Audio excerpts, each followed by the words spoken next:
Уважаемые участники Петербургского международного экономического форума, просим вас занять свои места, отключить мобильные телефоны и вспышки фотокамер.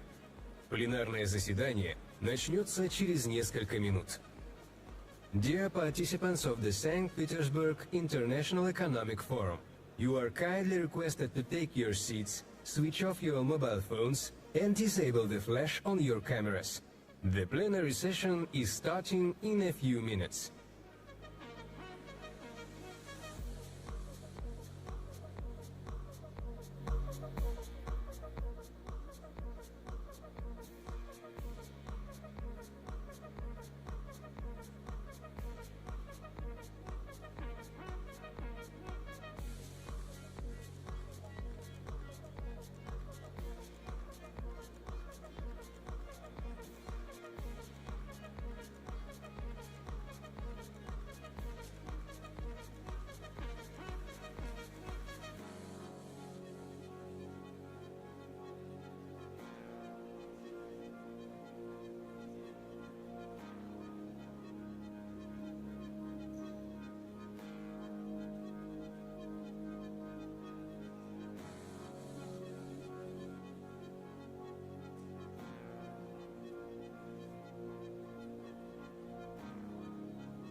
Уважаемые участники Петербургского международного экономического форума, просим вас занять свои места, отключить мобильные телефоны и вспышки фотокамер. Пленарное заседание начнется через несколько минут. Dear participants of the St. Petersburg International Economic Forum, you are kindly requested to take your seats, switch off your mobile phones, and disable the flash on your cameras. The plenary session is starting in a few minutes.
Английский язык.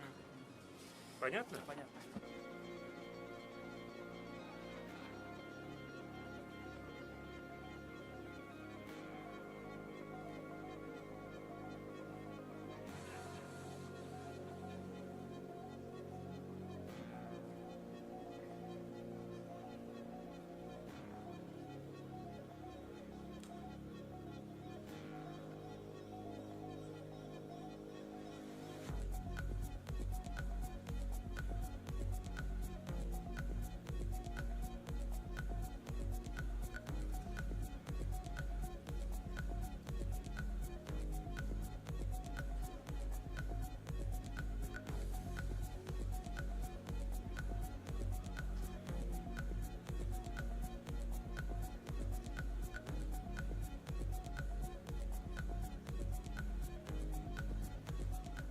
Уважаемые участники Петербургского международного экономического форума, просим вас занять свои места, отключить мобильные телефоны и вспышки фотокамер.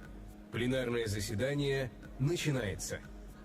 Dear participants of the St. Petersburg International Economic Forum, you are kindly requested to take your seats, switch off your mobile phones and disable the flash on your cameras. The plenary session is starting now.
Уважаемые участники Петербургского международного экономического форума, просим вас занять свои места, отключить мобильные телефоны и вспышки фотокамер. Пленарное заседание начинается. Dear participants of the St. Petersburg International Economic Forum, you are kindly requested to take your seats, switch off your mobile phones, and disable the flash on your cameras. The plenary session is starting now.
Уважаемые участники Петербургского международного экономического форума, просим вас занять свои места, отключить мобильные телефоны и вспышки фотокамер.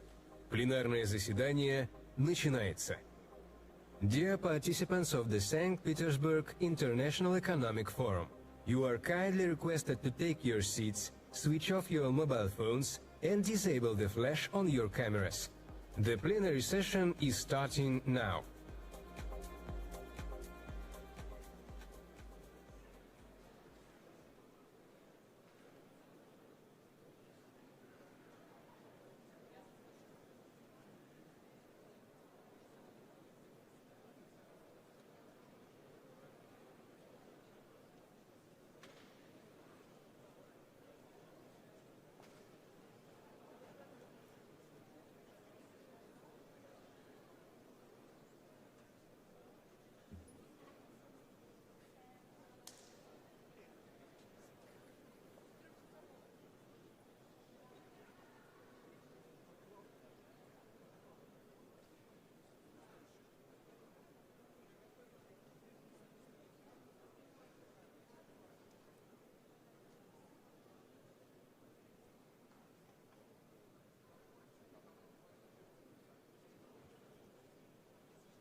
История нелинейна. History is not linear. It knows moments when humanity stood in silence before a choice, war or peace, separation or cooperation, chaos or stability. 1780. America and Europe are undergoing turbulence. There's the war of independence going on in the US, but Russia changes the rules. Catherine the Great takes the declaration of armed neutrality to protect neutral navigation. For the first time in history, law prevails over arms, order over chaos. 1942, the world is facing a lethal threat. Two systems are in opposition, but pragmatism prevails. The USSR, the UK, China, the USA enter into an anti-Hitler coalition because serious challenges require union. 2015 Syria is on the brink of collapse. It seemed Libya and Iraq would be repeated here, but Russia proposes the Astana dialogue, bringing together at the negotiating table irreconcilable enemies. The threat of terrorism has been ended. Right now the world is entering the era of irreversible changes, fight for resources, conflict, opposition. The decisions made today will determine the fates of millions, but there is a power in the world that can put an end to destructive trends. A country which remembers the lessons of history and stands willing to cooperate for decades to come. And this power is Russia. This is the place where dialogue begins. This is also the guarantee that agreements will function. Pragmatic dialogue, path to stable future.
Ladies, gentlemen, President of the Russian Federation, Vladimir Putin.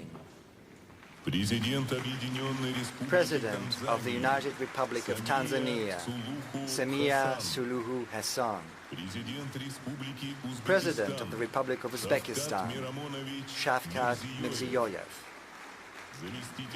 Vice President of the People's Republic of China, Han Zheng. Moderator of the plenary session, Gita Mohan.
Namaskar, Namaste, Здравствуйте.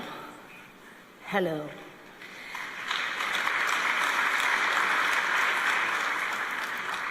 Excellencies, distinguished guests, and friends, it is a privilege to welcome you to this very important conversation at a time when the world is clearly standing at an inflection point. For decades, the global economic order was shaped by a few powerful capitals, a few dominant institutions, and a few accepted rules of engagement. But a new global economic order and architecture is emerging, one that is more diverse, more contested, of course, but also more representative. The countries on the stage reflect that shift. We have Russia, a major power at the center of today's geopolitical realignment. China, one of the world's largest economies and a defining force when it comes to AI, trade, and infrastructure. We also have Uzbekistan, representing the rise of Central Asia and as a region of energy, connectivity, and geostrategic opportunity. And then we have Tanzania, an important African voice led by one of the most significant women leaders of our time.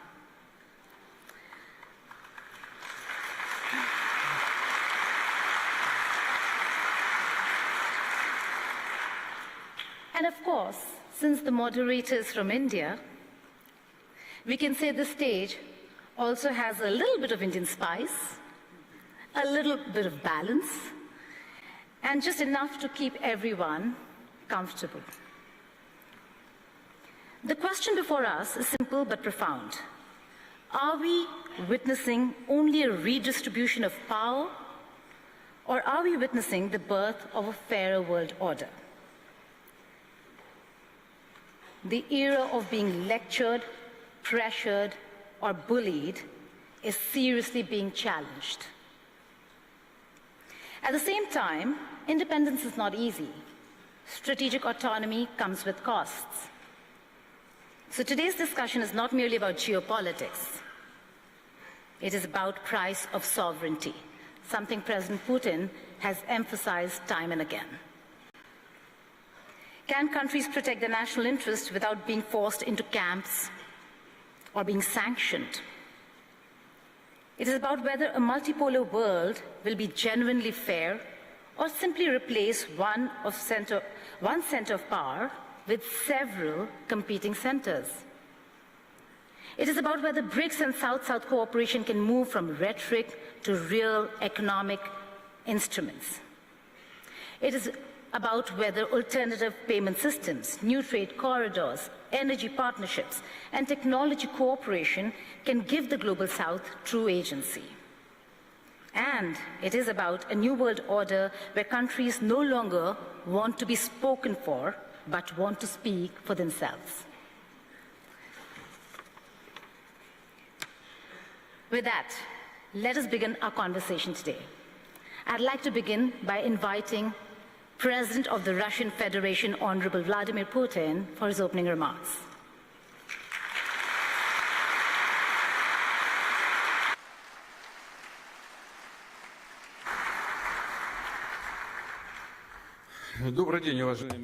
Good afternoon, ladies, gentlemen, President Mirziyoyev, President Samir Suluhu Hassan, Vice President Hang Zheng, ladies, gentlemen, it is an immense pleasure to see this august assembly, this room packed with people.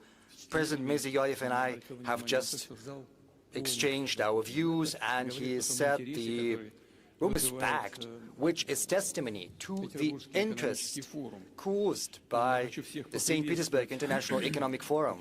And I would like to welcome all the participants and guests here. Russia and St. Petersburg once again host leaders of companies, businessmen, experts this year from more than 130 countries with a view to building business contacts and creating new contacts. Our moderator has just given us a very high bar to which we should rise up, and I'm going to talk about. But before we came here, she said that the atmosphere is very good, and it was thanks to the organizers. So at the outset, I would like to thank the organizers of this forum, everyone who participated in the organization process. Thank you. The unique nature, the attractiveness of SPIEF consists in this possibility of a frank dialogue on issues that are of interest to entrepreneurs, to whole industries and whole countries, and we're always open to those who are interested in working with other countries, those who stand ready to engage in mutually beneficial cooperation on equal footing. This approach, which consists in listening to one another, understanding the interests of one another, arriving at common solution, that is what harmonious path of development is all about. It also implies the opportunity to find solutions to the challenges the modern world is facing. We see that the energy markets are undergoing shocks. We see tensions provoked in certain regions. First and foremost, right now I refer to the Middle East. We see the short-sighted policies pursued by the European bureaucracy, which is accompanied by aggressive rhetoric and leads to further loss of Europe's position in the world economy. Moreover, it undermines regional as well as global security. As a matter of fact, the European elites are provoking chaos, and they are trying to plunge more and more countries into this chaos. These processes, they were not born of their own. This is the consequences of the fact that over the last decades the world is undergoing the most profound structural transformation, which is not a transition from one stage to another of the cycle. The very paradigm of global development is shifting. What did we have in the past? What I want to draw your attention to is the fact that for decades, global development model was based around a restricted number of financial centers, technological solution, insurance and logistics hubs, rating agencies, as well as reserve currencies. And this architecture was portrayed as universal, as something that fits allegedly everyone, and hence allegedly neutral. But as a matter of fact, it was increasingly often used as an instrument for political pressure and unfair competition when settlements, technology, logistics, and sometimes even access to information can be switched off in the blink of an eye in order to punish those who choose to act in their own national interests. Basically, this was a deliberately created system of dependence, or system for taking someone else's resources out of them. Right now, the overwhelming majority of countries see that, and this is something that is seen by entrepreneurs, banks, industrial companies, farmers, as well as transportation companies. They see that their investment plans to develop their business can face serious risks, that the external infrastructure they use can be turned against them. That is why countries begin to pursue their own technological solutions, building their own supply routes as well as institutions. Russia feels the full brunt of these changes. The pressure against our country remains, and yet the space for maneuver is growing. We see new partnerships, new financial and technological solutions. We're exploring more promising markets. Thus, Russia believes that the global changes are not just a threat. They also carry enormous opportunities, and to seize them, we're trying to act swiftly and pragmatically. I will reiterate, this current turbulence goes back to the fact that from a vertical hierarchical model which served the interests of a very small group of countries, the world is transitioning to a distributed, more comprehensive multipolar system. What am I referring to? The structure of growth is shifting in favor of new centers of development and the countries of the global south. Colleagues, you see that very well, and this is not a declaration. This is objective realities, because the countries I'm referring to see a growth of population, they see the birth of middle class, a surge in their industry, an expansion of their domestic market, which means new cities are being built, just as roads, ports, energy and digital grids. They built their financial, educational and scientific centers. I would like to say in that regard that the world is becoming more equitable, fairer, because economic growth is extending to a growing number of countries, giving billions of people who used to be on the periphery of the global economy new opportunities. Importantly, new centers of growth want to select their trajectory of development on their own. They want to get greater share of value added, build their own logos and standards as well as competences. So if you look at the global GDP dynamics of the last 5 years, you will see that almost half of its annual growth, 49%, is accounted for by BRICS countries, whereas the contribution of the so-called Group of 7 is estimated at 18%.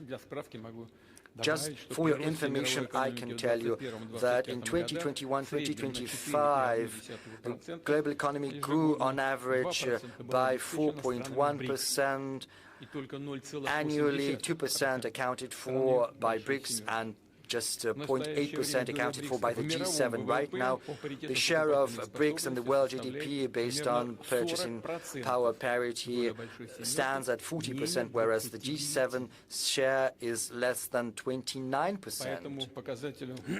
So BRICS has already overtaken the G7, and it did so back in 2020, but this gap is increasing.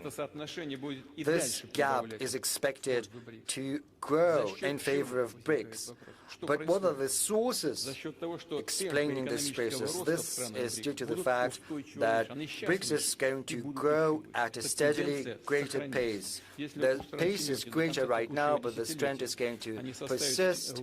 The G7 is going to grow at best by 1.1% per year, whereas BRICS nations are going to grow by more than 4%. Colleagues, we are not the ones who say that. This is the World Bank and the IMF that are saying that. International institutions have to state this.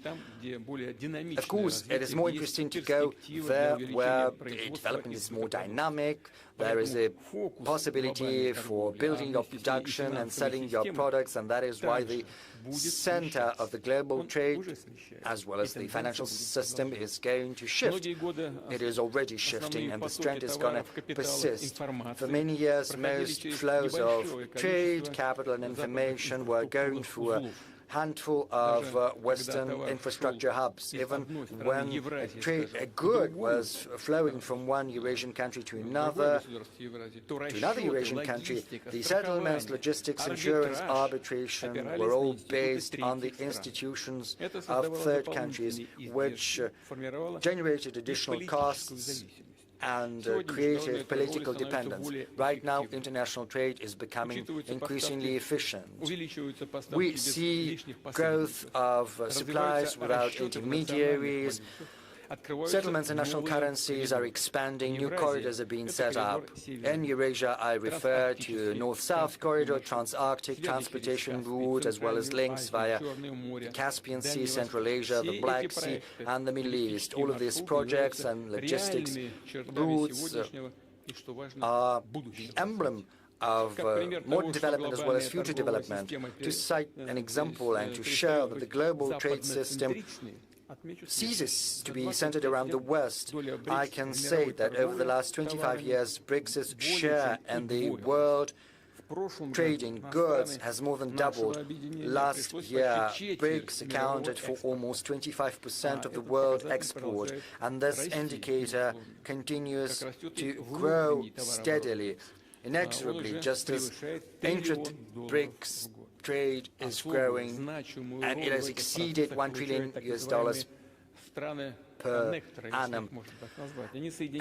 A special role is taken on by the connected countries that are linking together markets, technologies, financial flows, and the culture of doing business. And I'm not just referring to simple transit, carrying goods over a certain territory. The most important thing is to ensure trust, logistics, settlements, legal clarity and technological compatibility. And this panel discussion is attended by the President of the Republic of Uzbekistan, whom I would like to welcome once again. I would like to thank you for being here with us on this panel. You are at the helm of the country, which is one of the centers of economic growth. Uzbekistan's population is growing rapidly. It is pursuing industrial plans, improving its agricultural as well as energy potential. Its domestic market is growing too. At the same time, Uzbekistan acts as an important link between Russia, Central Asia, South Asia, China, and the Middle East.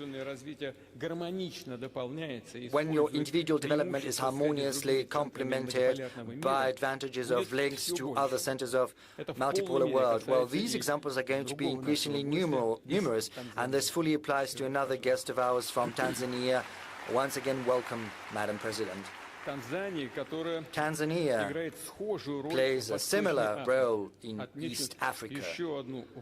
There's another important trend I would like to point out. The global trade architecture is drifting away from its original principles of the World Trade Organization. Starting from the beginning of the 21st century, the number of bilateral, regional, as well as mega-regional trade arrangements has more than quadrupled. Why is this happening? The erosion of the World Trade Organization was set off by the very authors of these organizations, the Western nations to be more precise. When it benefited them, they promoted the WTO, they invited other countries to join, but once the West started to lose in this competition, universal common rules for the trade introduced by the WTO lost their interests to them. They became more of a burden, and that is when they turned to unilateral restrictions and so-called sanctions. And thus the Western countries basically switched off the WTO mechanisms, undermining trust in them. And once there is no trust, the institution can no longer function properly. And that means the businesses, the countries will have to find another solution. And they are doing that in the form of bilateral as well as multilateral trade arrangements. I said that before, sanctions and basically the theft of Russia's international reserves has had an irreversible effect on the positions of the world currencies, namely the US dollar and euro. This is an evident fact we have to recognize. Right now, all countries without exception, and I would like to underscore that, just as Russia can instantaneously lose access to their legitimate assets denominated in USD or euro, they can also lose access to the Western financial and payment infrastructure. You and we understand that this is all about unfair competition. There can be different pretexts to start that, and they will always find something. In our case, this is the conflict in Ukraine. This can also be the conflict in the Middle East, conflicts in Africa, or the attitude towards the LGBT community.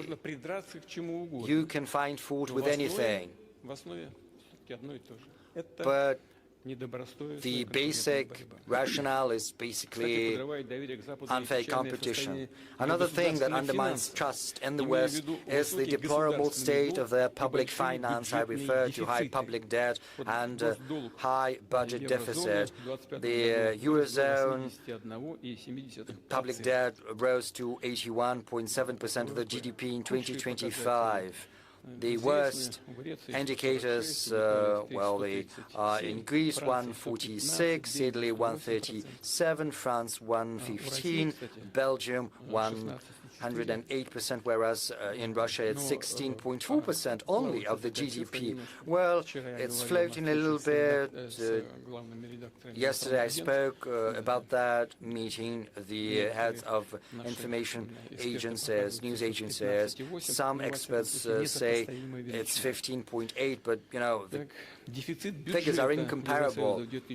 The deficit of the Euro budget in 2021 stands at 3.1% of the GDP. Poland has a maximum deficit of 7.3%. Belgium has a deficit of 5.2%. France, the deficit of 5.1%. The US has 5.9%, whereas in Russia the budget deficit is 2.6%. Maybe by the end of the year it will have risen a little bit, but still it will be inferior to the budget deficit in other advanced economies. This situation is fraught with the possibility of a surge of inflation, which happened back in 2021, 2022, when just in 2 years the prices in the Eurozone and the US grew by 14%, and that means that countries of the world are decreasing their assets in the West. They are transitioning to payments in national currencies. They are making wider use of alternative payment systems, increasing the role of digital financial assets as well as the digital currencies of their central banks. Russia is mostly using national currencies in its trade contacts with our leading partners. The share of ruble in our exports stands at 65% or so, so almost 2/3. I would like to underscore that the world needs a modern, agile and responsible financial architecture without any risks of restrictions or barriers, rather with incentives for sovereign development. These instruments have to decrease costs, speed up settlements, increase access to funding. And of course, we have to make sure there is no tax evasion, no fraud, no money laundering. This is something that has to be in our spotlight always. Historically, the West has been seen by other countries as the source of technological development. But right now, we see some fundamental shifts. In this context, over the last 25 years, the BRICS countries have significantly increased their high-tech export. Right now, it has risen to more than 1/3 of their global supplies, which means that the global technical leadership is shifting. This is a gradual process, and yet it is already ongoing. Our strategic partner, China, has most patents in artificial intelligence. Incidentally, Russia also has very good, promising advancements there. Let's give a round of applause to the Vice President of the People's Republic of China, whom we would like to welcome. Another key partner of ours is India, which is one of the leading players in the IT industry. It accounts for a significant share of the global software market. Russia also ranks high in the implementation of digital platforms such as trading, marketplaces, solutions in finance, and urban services, healthcare, as well as education, which help improve the quality of life of our citizens in Russia and beyond, in dozens of countries where they are vying successfly with similar solutions from abroad. We are also leaders in nuclear. More than 80% of construction processes in NPPs in the world market are conducted with the participation of Rosatom. More than 80%, which is a very significant figure.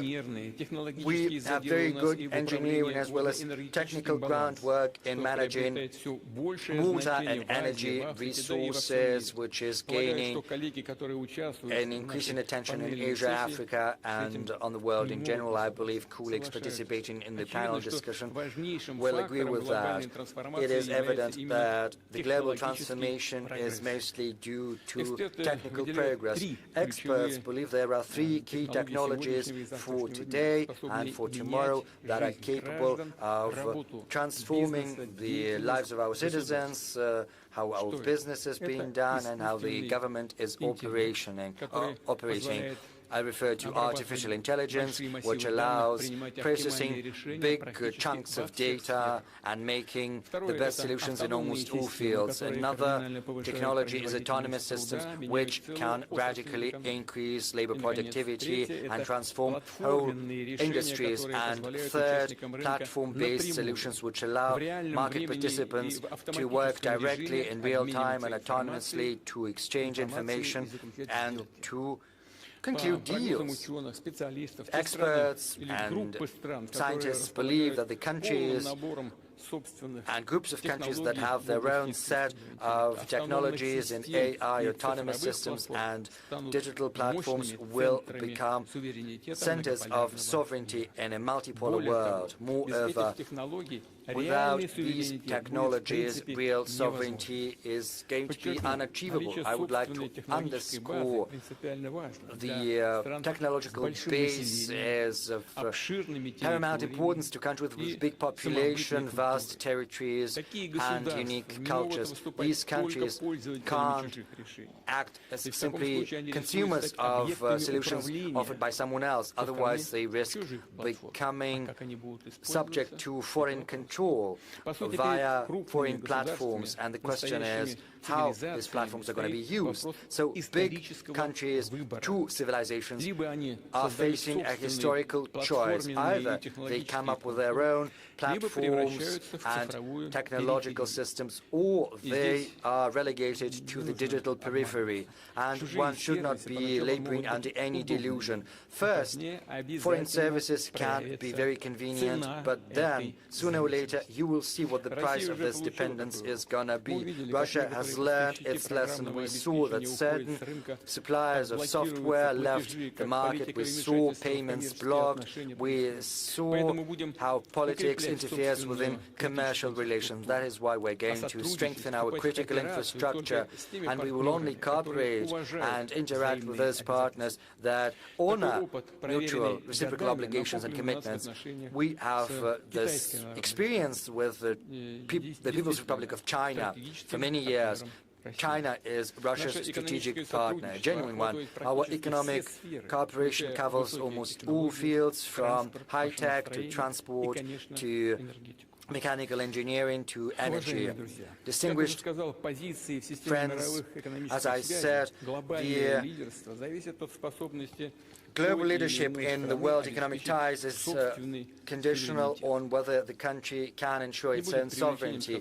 I wouldn't be exaggerating if I say that this race for sovereignty has started, it's kicked off, and it's gaining traction. We're not just talking about the capability to oppose external pressure and defend national interests. This is about the quality of the government, the economy and society. Sovereignty implies being smarter and being stronger. That means being able to better manage your resources, to better invest, including in your technical development. I will highlight that genuine sovereignty requires efficiency. We can't say that we are sovereign, and that is why we can afford to be expensive, slow, and inconvenient. Quite the contrary. In each and every field, we have to act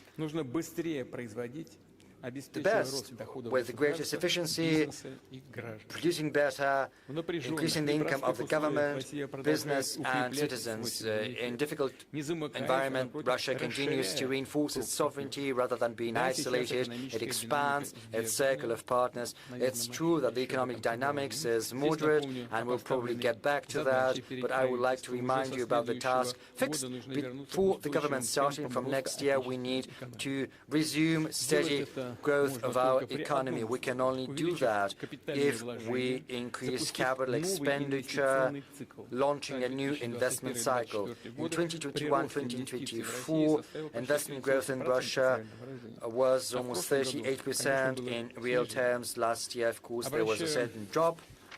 I would like to draw your attention to the following fact. The launch of the new investment cycle is the key task of the economic authorities, whereas growing the investments is the most important KPI.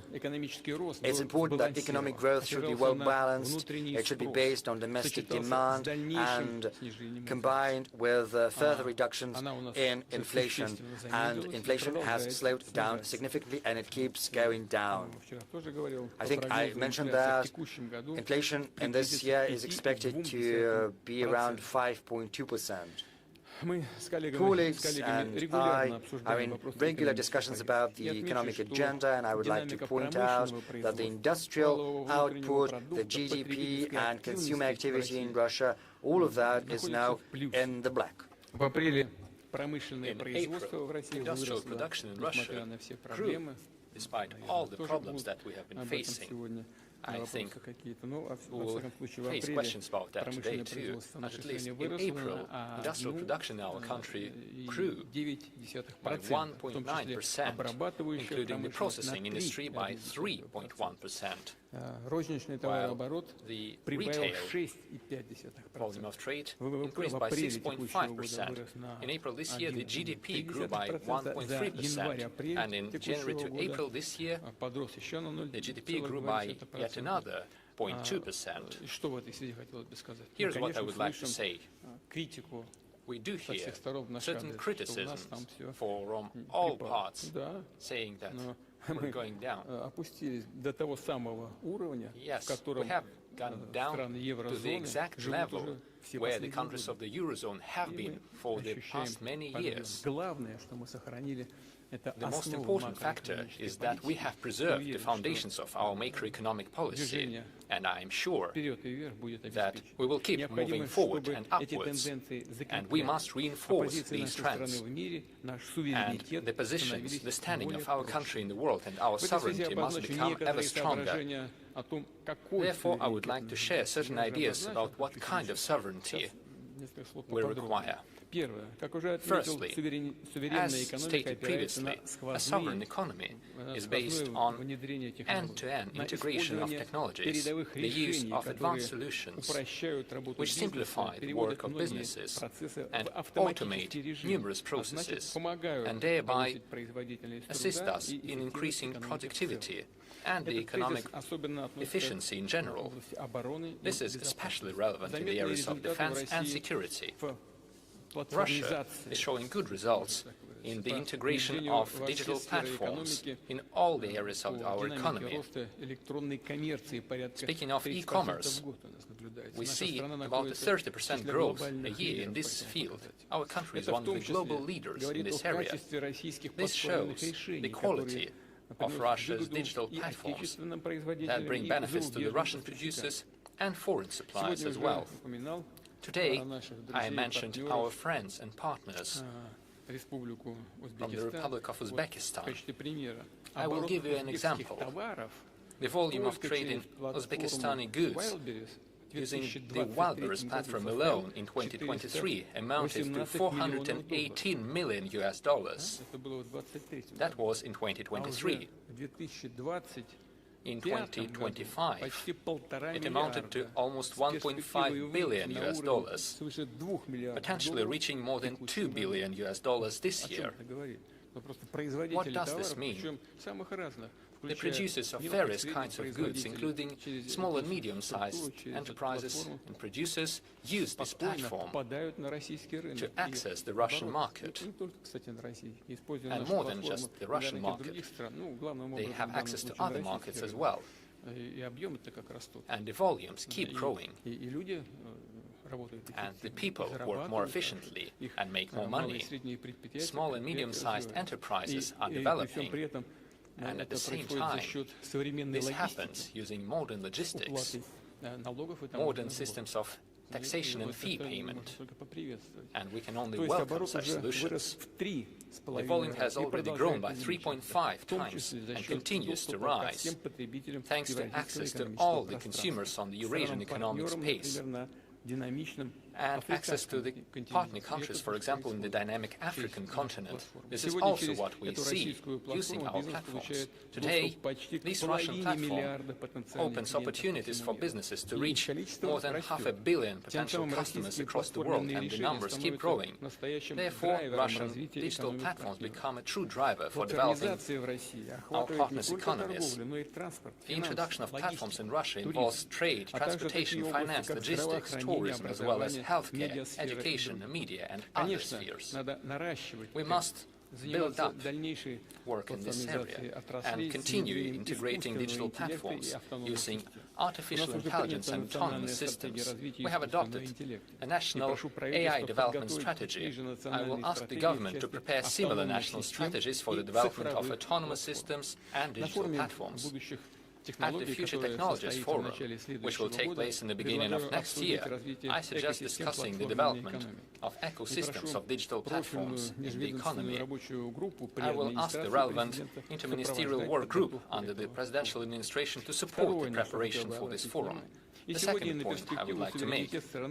Today and in the future, the sovereignty of the country is defined by people, their knowledge, their professionalism, their capacity of learning new technologies, creating new advanced goods, services, and entire niches in the market. These professional skills must be well paid.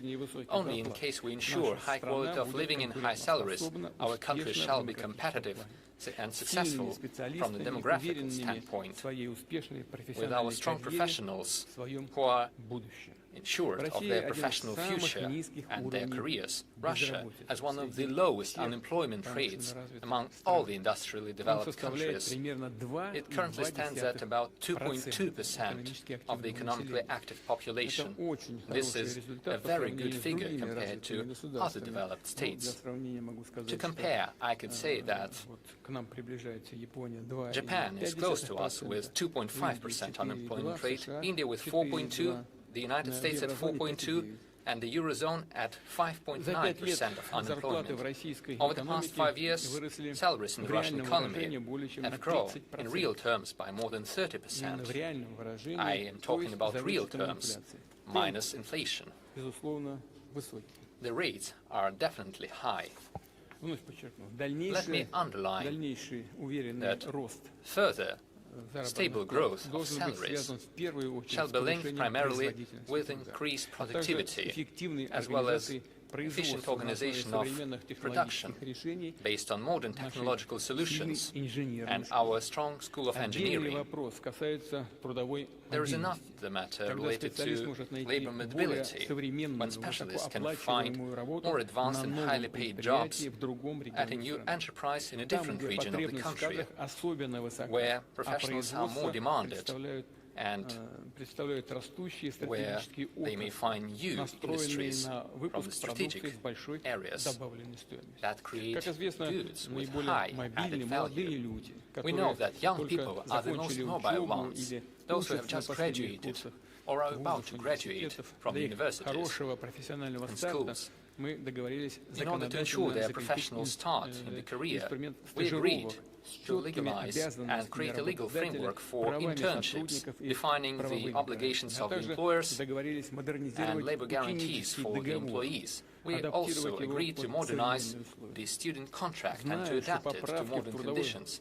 I know that amendments to the labor code have been prepared. I will ask the government and the State Duma to accelerate their adoption. Third point. It is obvious that sovereignty of a country as large as Russia is not just defined by the capital or a few major industrial centers. Each region must attract investments, create high-quality jobs, develop their industries and their urban environments. Our platform shows different exhibition stands where the regions of the Russian Federation show their benefits, their successes, and their future plans. They organize talks with investors, with companies wishing to reach their markets. I'm sure that the members of our panel's discussions and the guests have already seen the diversity of the Russian regions, had an opportunity to take a look at the exhibition. As per tradition, during the forum, we take stock of the national rating of the investment climate in various regions of Russia. The first place this year was given to Moscow, the republics of Tatarstan and Bashkortostan, the regions of Nizhny Novgorod and Moscow. For the first time, St. Petersburg and the region of Sakhalin were among the top regions in investment climate. The regions showing the best dynamics are the Antimansy and Yamal-Nenetsk autonomous regions, the regions of Omsk, Vladimir, Volgograd, as well as Krasnodar and Primorye. I congratulate our colleagues on achieving such good results.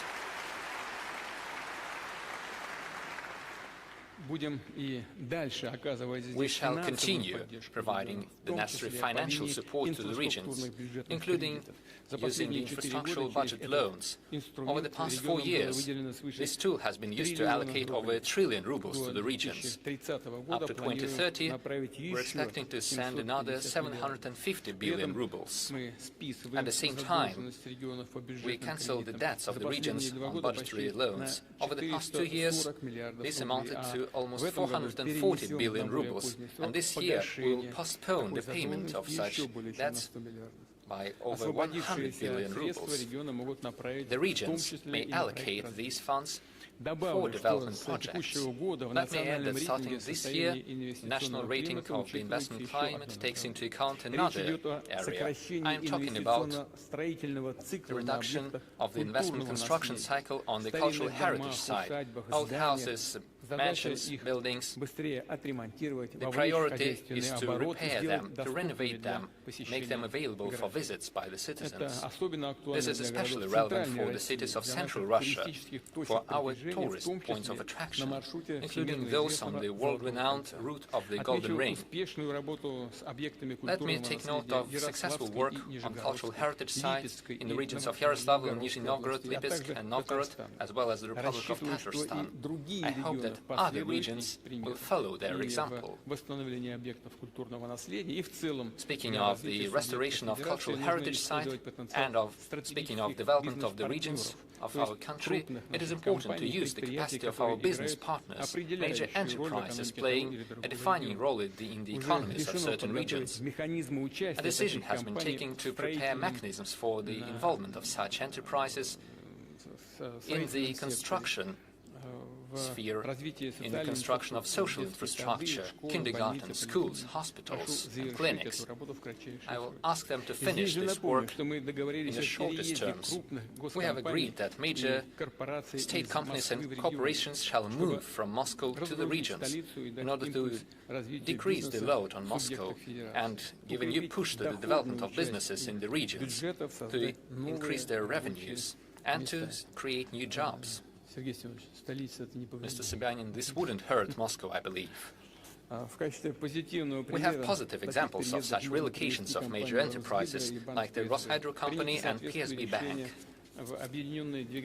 The United Engine Construction Corporation has also taken similar decisions. The Russian Railroad Company is finalizing such steps, and other railroad construction companies are also considering such decisions. I understand the difficulties related to the relocation of companies, but we need to be more active in such efforts. Furthermore, modern entrepreneurship is not only about business development.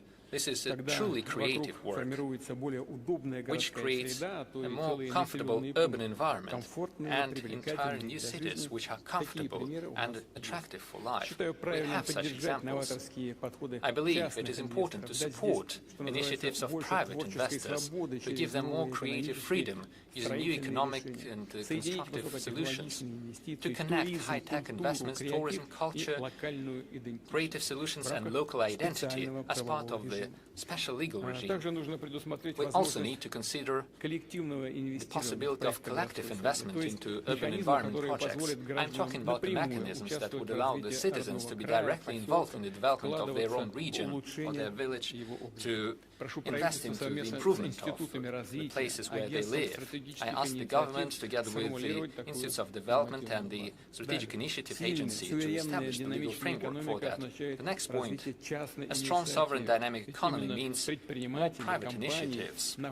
It is the entrepreneurs and companies who establish new market niches, produce new goods and services, and stimulate employment. To ensure high business activity, we need predictability and stability of the investment climate. Business shall clearly understand the taxation system, the tariffs, the regulations, the measures and mechanisms of support by the state.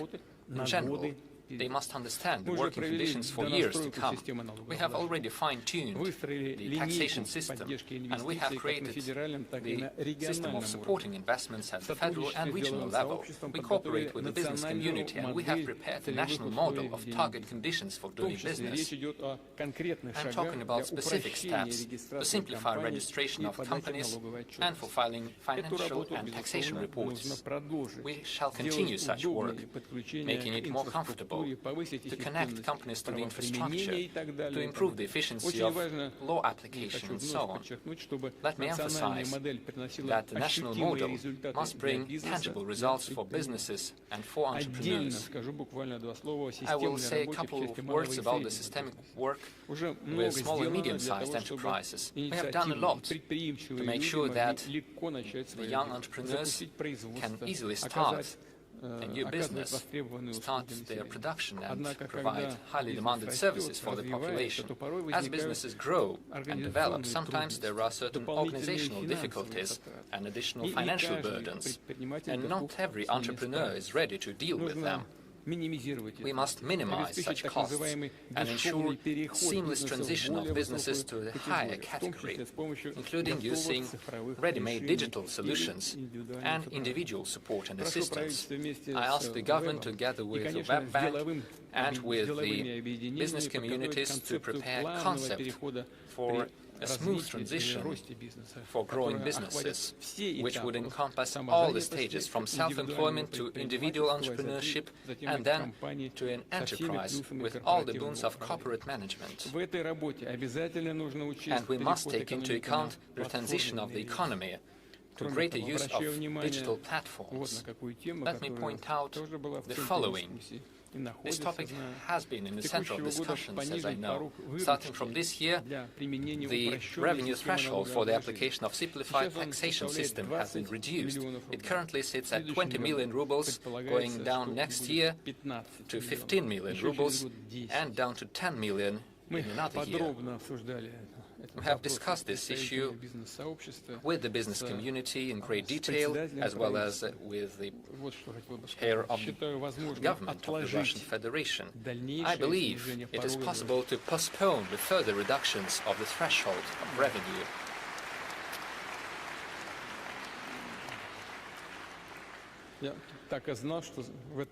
I knew that there would be a vivid reaction to these words from the audience.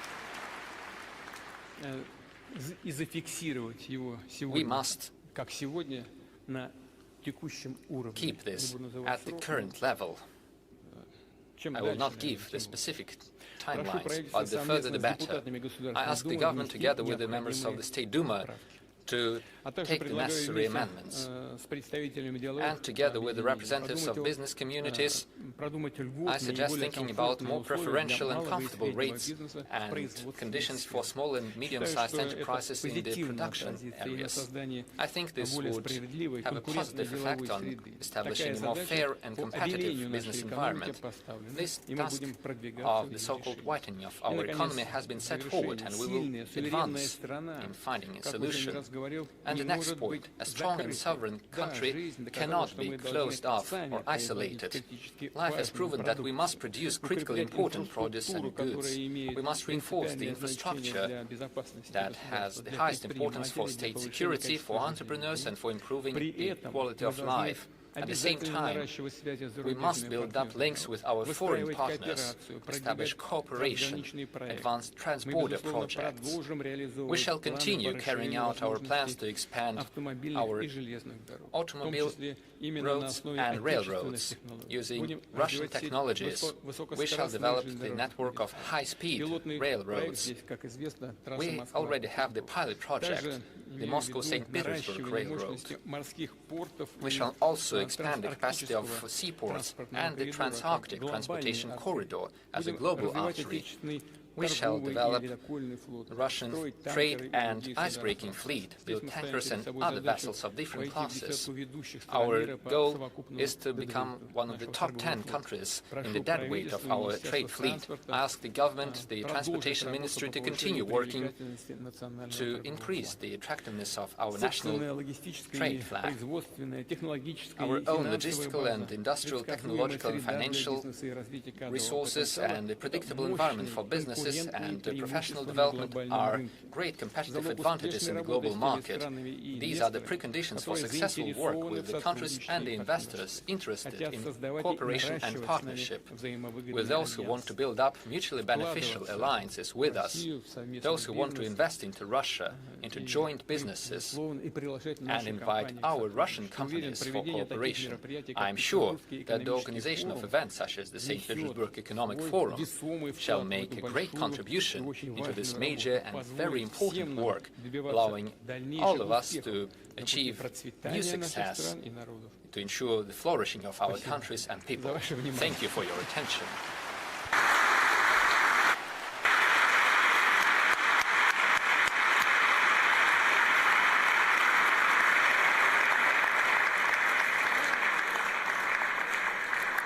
Thank you so much, President Sir, for setting the tone and tenor of the conversation that we'll be having. But before we go further, let me invite the President of the Republic of Uzbekistan, Honorable Shavkat Mirziyoyev. Thank you so much, sir. Please.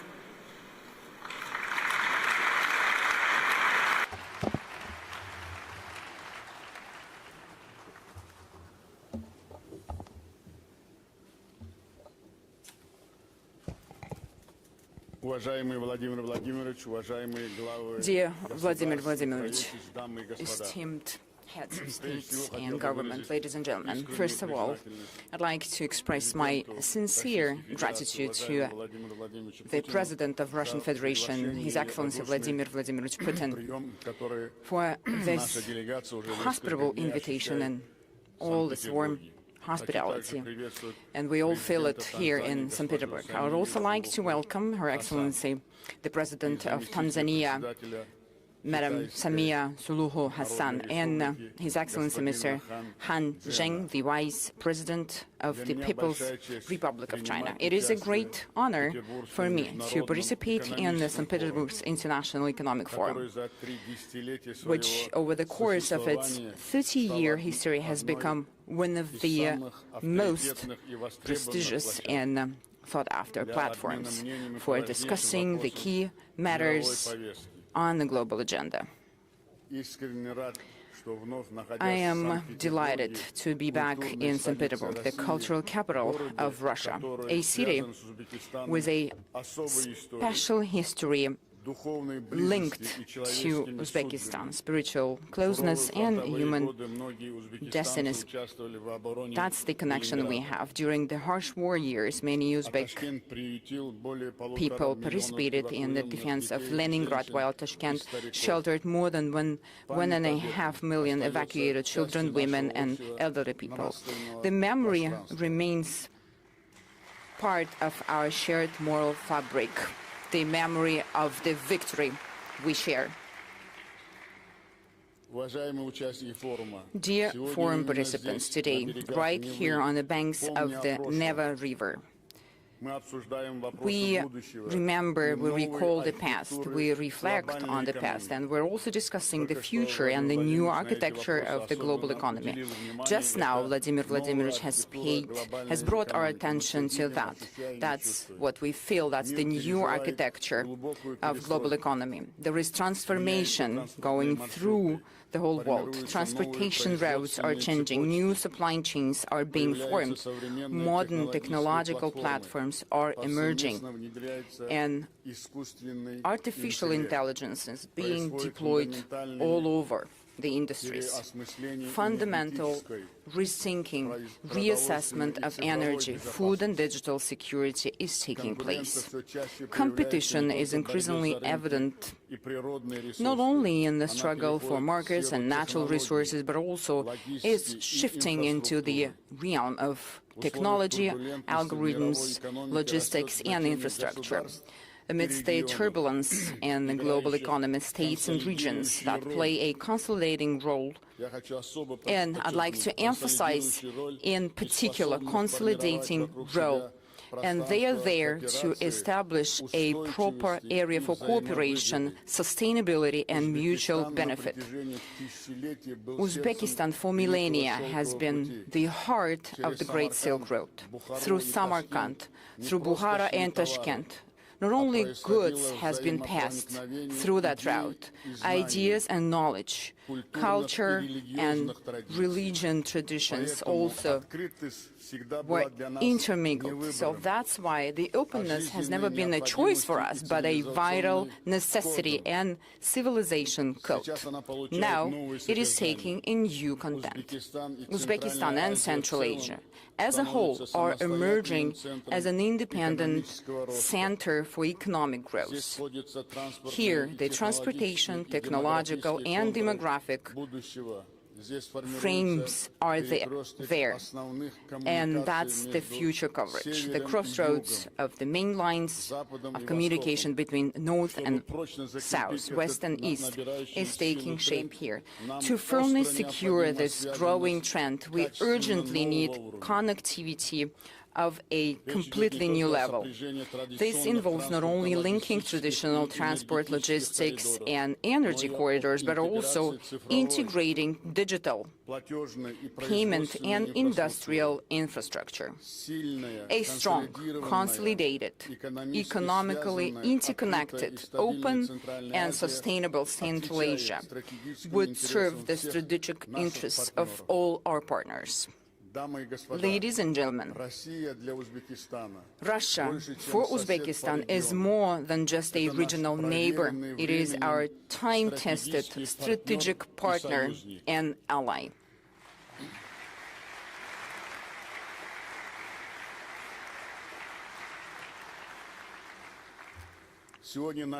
Today, our relations have entered a new era. Our cooperation has become multi-level, multifaceted. We've progressed from just simple trade in goods and commodities to complex industrial chains, technological alliances, joint engineering, and localized production. According to our statistics, mutual trade turnover has more than tripled over the recent 10 years, rising from $4 to $13 billion. The current portfolio of joint projects with Russia exceeds $50 billion. Trade and economic cooperation between the regions of our two countries is steadily expanding. Our main partners are involved completely, Moscow and St. Petersburg. The Moscow and Leningrad regions, Tatarstan and Bashkortostan, the Krasnoyarsk and Perm Krai, and those are actively involved in the processes, which are also representing other Russian regions. The value of the interregional projects that they are implementing amount $5 billion with an additional investment package of $5 billion in the pipeline. The cooperation encompasses all key industries, including energy, chemicals, and petrochemicals, mechanical engineering, agriculture, logistics, textile, food industry, industry, and many other sectors. Among these, the joint industrial park in 5 regions of the Republic of Uzbekistan. And that gives strong results for our joint efforts. So the establishment of rail car manufacturing cluster in Tashkent deserves special attention. I'd also like to focus on the energy sector. Through investment projects, including those involving Russian partners, we've increased our electricity production by 1.5 times, from 58 up to 87 billion kilowatt hours.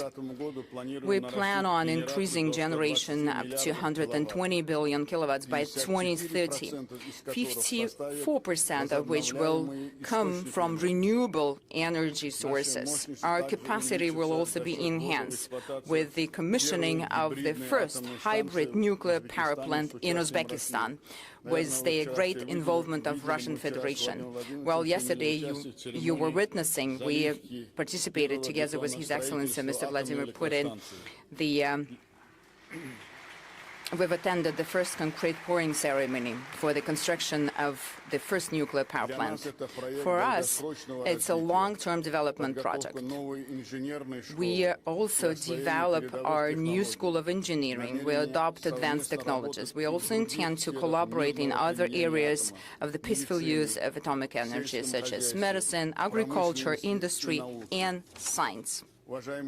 Dear friends, under current conditions and circumstances, technological and industrial cooperation between Uzbekistan and Russia should not be confined to bilateral level only. We are focusing on broader areas of cooperation, spanning industrial potential, resources, markets, and expertise. Therefore, we are initiating the formation of a Eurasian technological industrialization belt. This is an interconnected system of industrial and technological clusters united by a single digital platform for industrial cooperation. We're talking about creating full-cycle chains from technology development and personnel training to the localization of industrial manufacturing and entering into foreign markets. We propose implementing this initiative on the basis of the already proven platform Innoprom Central Asia. And I'd like to emphasize here that within this period of time, within these years, we were able to gain great experience of joint efforts. It is held annually in Tashkent. This approach will enable businesses to find partners directly and establish mutually beneficial relationships. Ladies and gentlemen, well, indeed, digitalization is a promising area of cooperation. There is no doubt in that, as it is becoming a new language of economy. While infrastructure used to mean roads, pipelines, and power lines, today it primarily entails digital platforms. They form an entire ecosystem comprising jobs, logistics, payment services, and new export opportunities. Uzbek businesses are actively developing digital solutions and are open to technological partnership with a wide range of countries. For instance, our sales volume has increased 3.5 times over the last few years through Russian marketplaces, and Mr. Putin has mentioned that as well in his welcoming remarks in his address, and I'd like to emphasize that as well. And digital services reaching over $1.5 billion, that's quite a strong result, I think, and it's a great perspective for our future cooperation. To deepen our cooperation, we propose creating a joint digital ecosystem. This could initially include aligning regulations for digital trade and urban services, further promoting Uzbek and Russian brands on mutual platforms, establishing a unified digital employment profile, and developing developing artificial intelligence-based products. This will open up new markets for businesses and will provide our nationals, our citizens, with additional income opportunities. At the same time, in the pursuit of digitalization, it is important to keep in mind that ultimately the individual human being is at the core of all transformations. Today, Uzbekistan is one of the youngest countries in the world, with more than half of its population being young people. That's not just a statistics. It is the source, the energy for development. It sparks new demand. It is our future. Our task today is not merely to provide young people with modern knowledge, equip them with that. It is also crucial to create an environment, conditions for them, where young people can master advanced skills and realize their potential. Cooperation in education and professional training plays a special role here. Uzbekistan is home to 32 branches of foreign universities. I'd like to repeat this figure. It is important. Together with Vladimir Vladimirovich, we worked together, and there was great support on behalf of Mr. Putin. Out of 32 branches of foreign universities, 15 are from Russian Federation. That's the largest network of Russian universities abroad.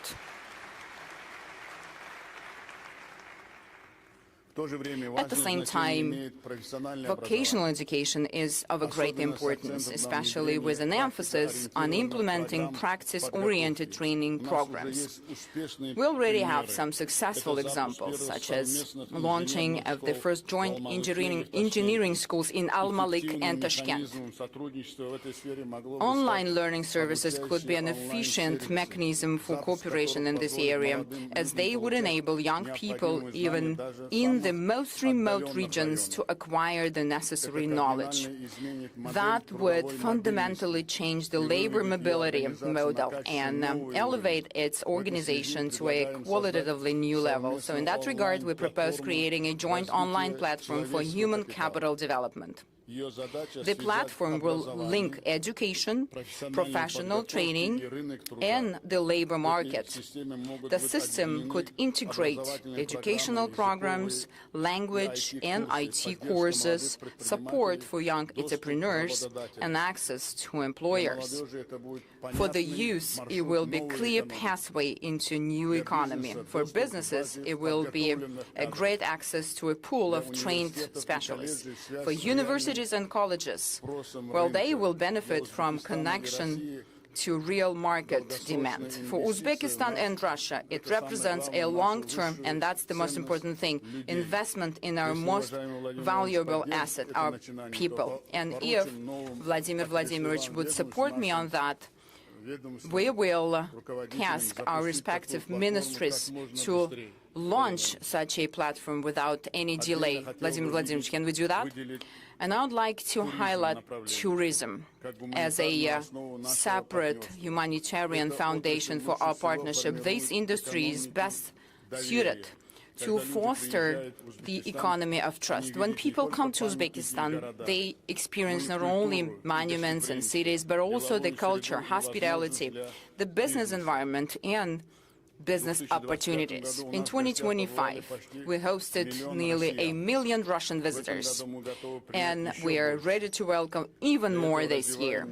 To this end, we are developing our tourism infrastructures, and not only that, but also creative economy. By 2030, creative economy will account for 5% of our GDP. Thereby, it will become one of the key drivers of economic growth. In order to strengthen cultural and humanitarian dimension of our cooperation, we propose launching the project named From Samarkand to St. Petersburg, and that will be Creative Tourism Corridor.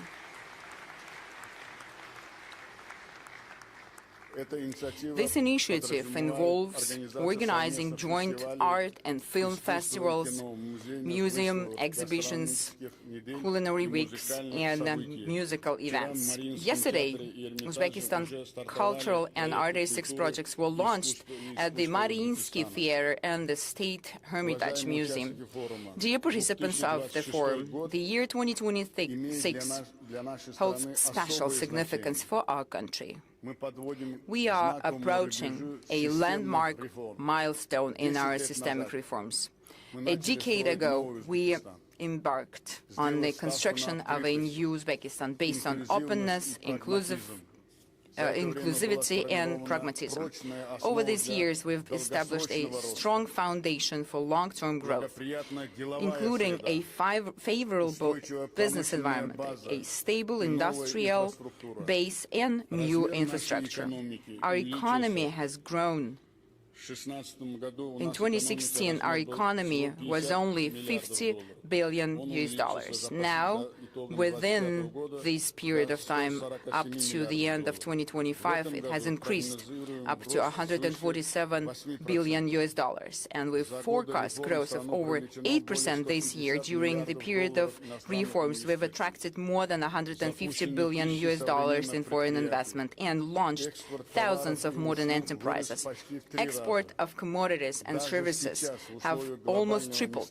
Even right now, amid global instability, Uzbekistan continues to demonstrate sustained growth. Our economy is becoming more diversified. The domestic market is expanding, and the demand is growing for modern technologies, infrastructure, and high-quality jobs.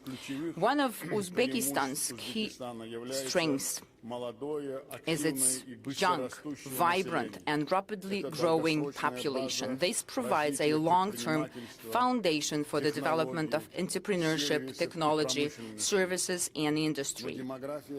However, demographics alone do not guarantee success. This potential must be transformed into a powerful and intellectual resource, manifesting as competencies, productivity, and the capacity to create high value-added products and technologies. Since the beginning of our reforms, we've been committed to integrating market efficiency and social responsibility. This is the defining feature of the Uzbek model of economic development. The growth must be not only just rapid, it must also be sustainable, inclusive, and focused on improving people's quality of life. Over the last 5 years alone, the populational aggregate income has increased 2.5 times fold. Our main criteria are the high quality of life, human dignity, and unlocking the potential of every human being, every individual. The Uzbekistan 2030 development strategy is designed to achieve this very goal. Our aim is to raise the population's income to above average levels by this date. Transition of all sectors to a technological and innovative growth model, and increase the size of the economy by another 1.5 times to over $240 billion. Dear foreign participants, we are consistently creating all necessary conditions for global investments here in Uzbekistan. We are establishing a favorable business climate, improving market institutions, and increasing the level of competition and production potential. We invite present here investors to create new industrial value chains with the high value-added values. Our priorities are the deep localization of competences, production, and R&D, as well as the development of modern engineering and new export avenues.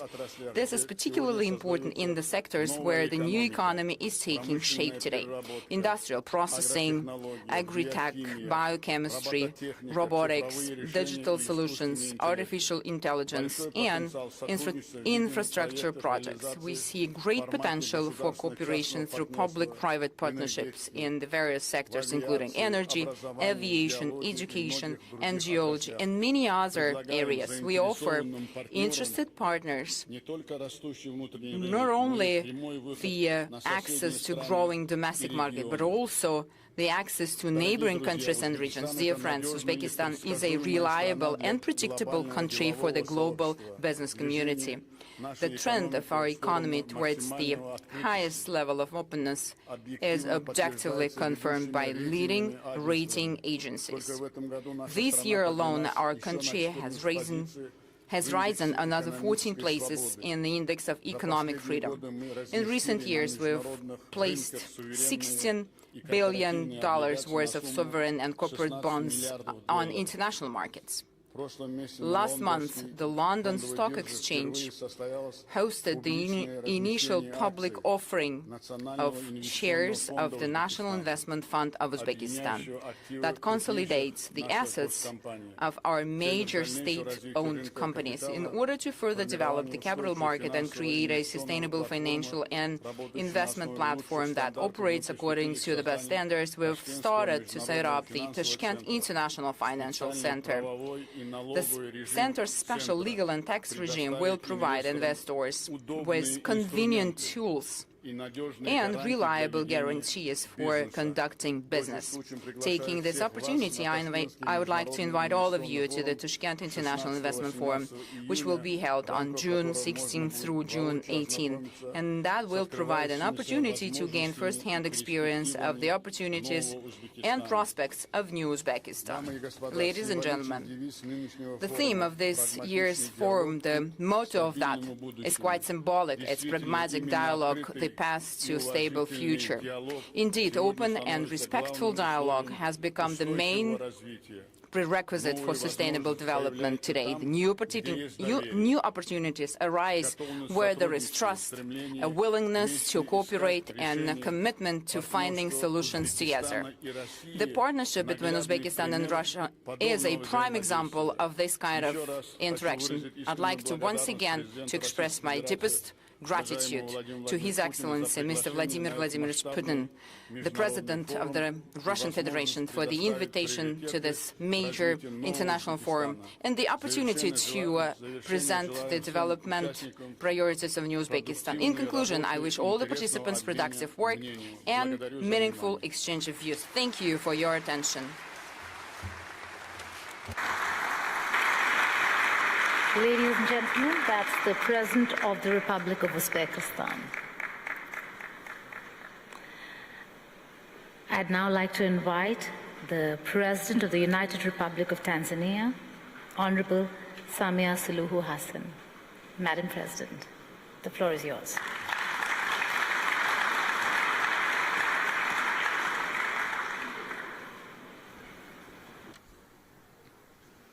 Your Excellency, Vladimir Putin, President of the Russian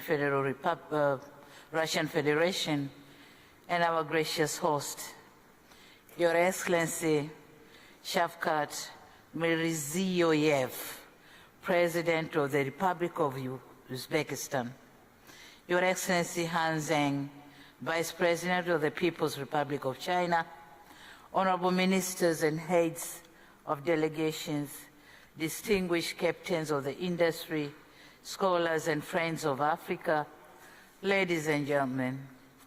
At the outset, permit me to convey warm greetings from the fraternal people of the United Republic of Tanzania, greetings from the snow of Mount Kilimanjaro, the highest freestanding mountain in the world. Thank you. Greetings from the great plains of the Serengeti, where the wildebeest migration writes one of the nature's oldest and most magnificent stories, and greetings from the Spice Island of Zanzibar.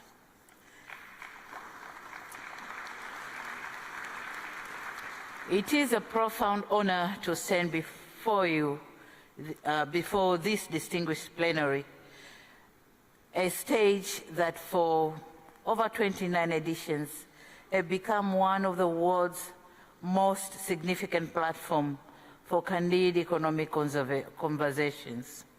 I sincerely reiterate my profound appreciation to our host, His Excellency President Putin, and the people of the Russian Federation for the warm hospitality extended to me and my delegation since our arrival in this magnificent country.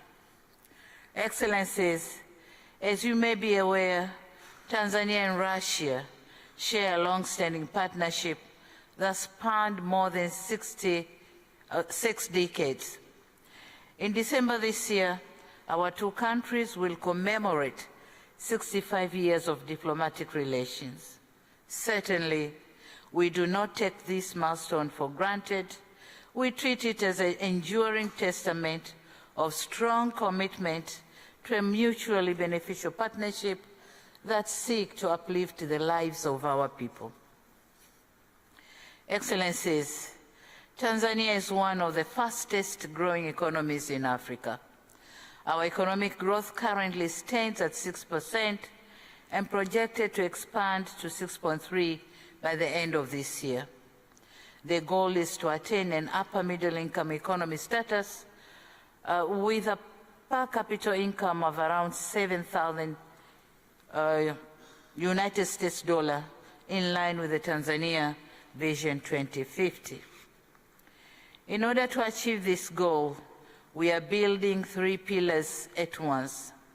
We are prioritizing construction of transport infrastructure, including the Standard Gauge Railway, with plans to connect the Dar es Salaam port to the land-linked countries of Rwanda, Burundi, and the Eastern Democratic Republic of Congo. On the same note, the 5-year development plan 2026-2031 outlines plan to extend the railway networks connecting Tanga port at the north of Tanzania to Musoma port in the Lake Victoria, and this is to facilitate transportation facilities in Lake Victoria to the neighboring countries. The Southern Corridor Railway, which is going to connect Tanzania to Malawi and Mozambique, is another railway project. We have successfully completed the construction of the Julius Nyerere hydropower project, which has added more than 2,000 megawatts to our national grids, planned to generate 8,000 megawatts by 2030 and 70,000 megawatts by 2050 are underway. On the other hand, we joined hands with Uganda in implementing the East African oil pipeline that will transport crude oil through our territories to global markets. Similarly, we are expanding the soft infrastructure by increasing the broadband coverage to more than 95%, also building of more data centers and extending cross-border fiber as part of our national ICT broadband project. This project stretches beyond our borders and connects to the neighboring countries of Kenya, Uganda, Rwanda, Burundi, Zambia, Mozambique, and Malawi, positioning Tanzania as a regional digital hub for land-linked countries. Excellencies, allow me now to narrate a thought that I believe deserves a place in this forum. By 2050, 1 in 4 human beings in this planet will be African. Africa will be the only continent on Earth still adding workers to the global labor force on a large scale. Africa will host 9 of the world's 20 fastest growing economies. Africa's middle class will exceed 1 billion people, and the African Continental Free Trade Area, when fully operational, will constitute the largest single market in the world by population. This is not just a forecast, but an arithmetic. Africa is destined to grow. The question, however, is on what terms, with which partners, and whose model of growth. Africa somehow has chartered, thank you. Africa somehow has chartered its own development model. It is clearly articulated in the African Union's Agenda 2063, operationalized through the African Continental Free Trade Area, the Program for Infrastructure Development in Africa, and the development plans in our regional blocks. To date, talking about of our bilateral relation between Tanzania and Russia. To date, relations between our investment authorities, the Russia's Roscongress, and the Tanzania Investment Authority have been formalized through signing a memorandum of understanding which will open a new bridge of business to Tanzania.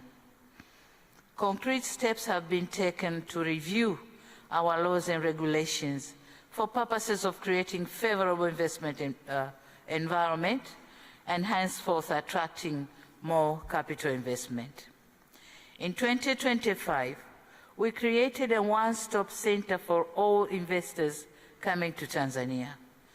New companies can now register online within 24 hours.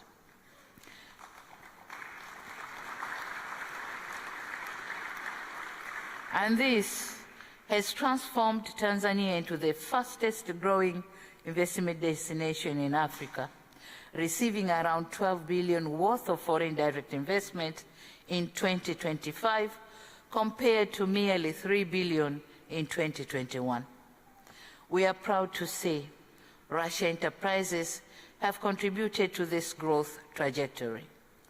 Our trade has equally remained steady at around $4 million annually. Tanzania is challenged to export more to Russia, and Russia is exporting more to Tanzania. Ladies and gentlemen, at this juncture, allow me to mention 5 main projects which we are here to seek partnership from international business community.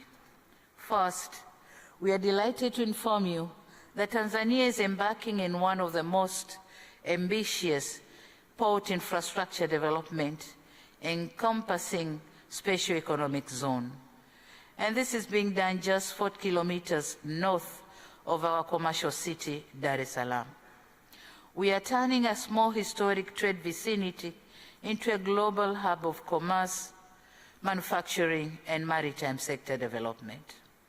The Bagamoyo Special Economic Zone is our #1 flagship project, of which we welcome international enterprises to partner with us.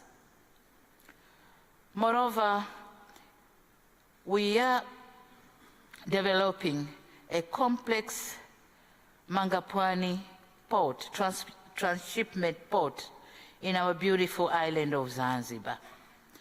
The visibility studies for both ports are ready, and we are eagerly encouraging partners to join us in investments. Second, on mining and mineral beneficiation, we have endeavored to ensure that the existing wealth of gold, uranium, nickel, graphite, helium, niobium, and other rare earth elements bring us massive economic returns. Our national policy is clear. We intend to move steadily from being a producer of raw materials to a producer of finished products. We invite partners to invest with us in industrial parks that will give a real meaning of mining beneficiation. Third is on tourism. Tanzania is one of the world-renowned tourist destinations. Our remarkable hospitality industry continues to dominate the global tourism platforms. Last year, for the second time, the Serengeti National Park won the African Leading National Park at the World Travel Awards held in December 2025. At the same time, Tanzania has also been crowned as Africa's leading destination, and Zanzibar was awarded Africa's best corporate retreat destination. As part of our plan to attract tourists from Russia, we have designated our national carrier, Air Tanzania, the wings of Kilimanjaro, to begin direct flights between Dar es Salaam, Moscow, and Zanzibar. And this is going to begin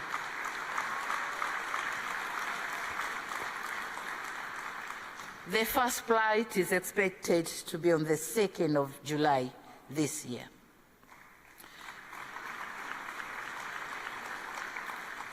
We aim to increase the Russian visitors to Tanzania to 500,000 by the year 2030 and 1 million shortly after.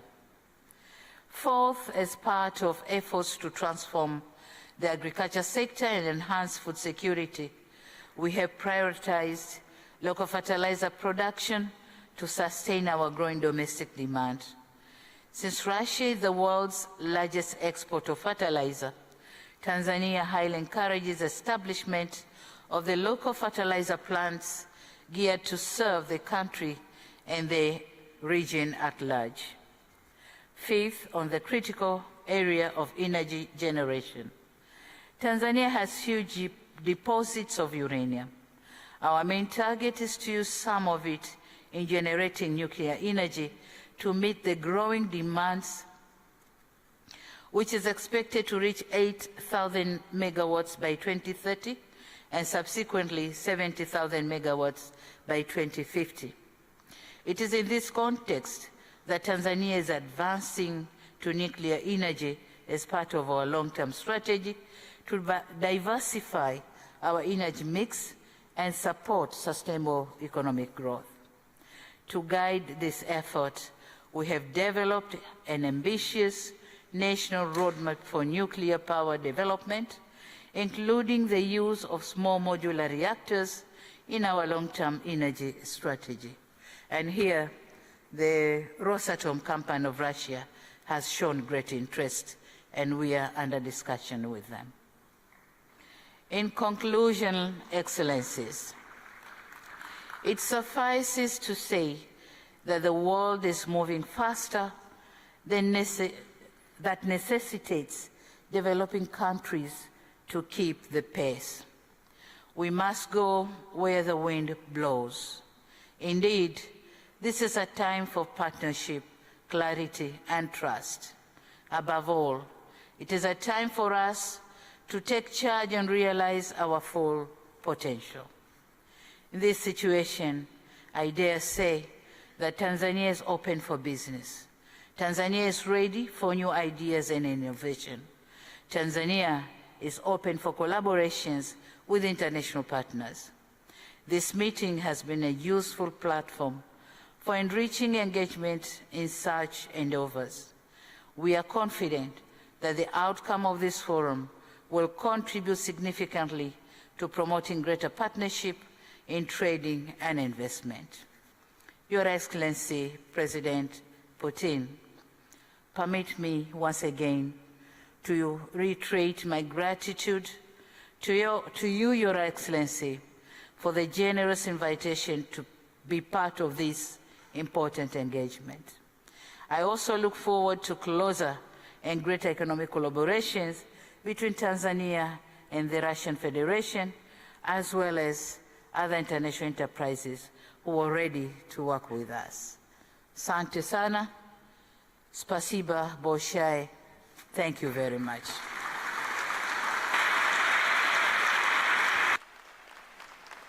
Ladies and gentlemen, that was the President of Tanzania. Tanzania is open for business. With that, I call upon our next speaker, Honorable Vice President of the People's Republic of China, Honorable Tổng.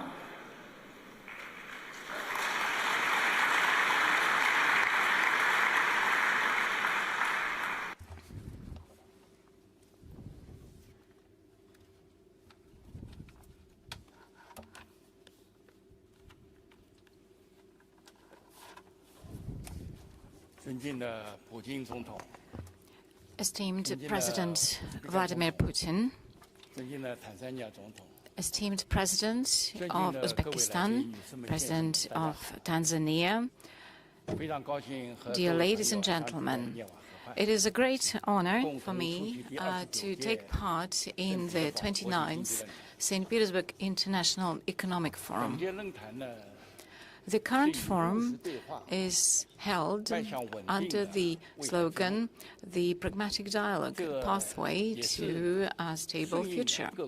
And this is in line with the efforts of all the countries, especially in the current situations. We are striving for stability, cooperation and development. This forum is most relevant, and taking this opportunity on behalf of the government of the People's Republic of China, I would like to congratulate you on the successful opening of this forum. In the context of global transformations, we see a deficit of global leadership. In September last year, President Xi Jinping initiated the Global Governance Initiative, which is based on 5 major pillars. This is commitment to sovereignty and equality, international law, implementation of multilateral approaches, human centricity, and results-orientedness. This initiative was widely accepted in over 160 countries and international organizations. And the Global Friendship Club under the aegis of the United Nations is demonstrating that this pathway is a way forward to the development and cooperation. China was an initiator of this principle, and with our practical steps, we unite parties in order to promote reformation of the system of global governance. Ladies and gentlemen, dear friends, implementation of the initiative on global governance requires combined efforts of the international community.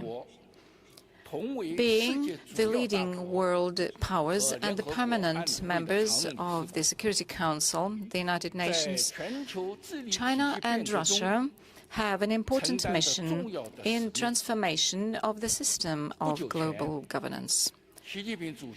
And upon the results of the recent summit in Beijing, the President Xi Jinping and President Vladimir Putin, a joint declaration was published about the establishment of the multipolar world and new relations of a new type.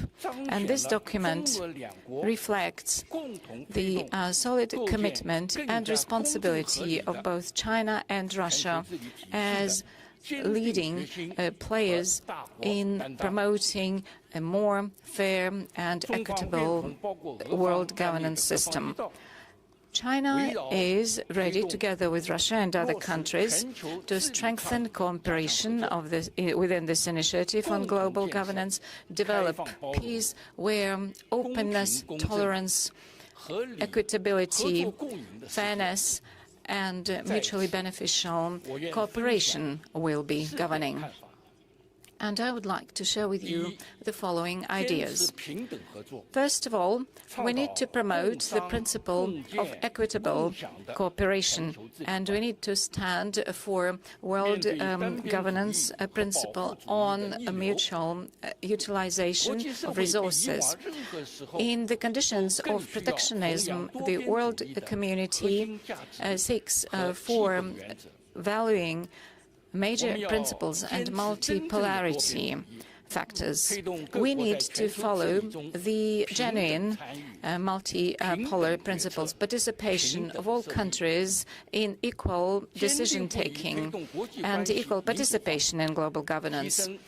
And we need to be committed to democratization of world relations, and our voice should be louder in the area of developing countries, and all this for the benefit of reflecting the interests of all countries in global governance.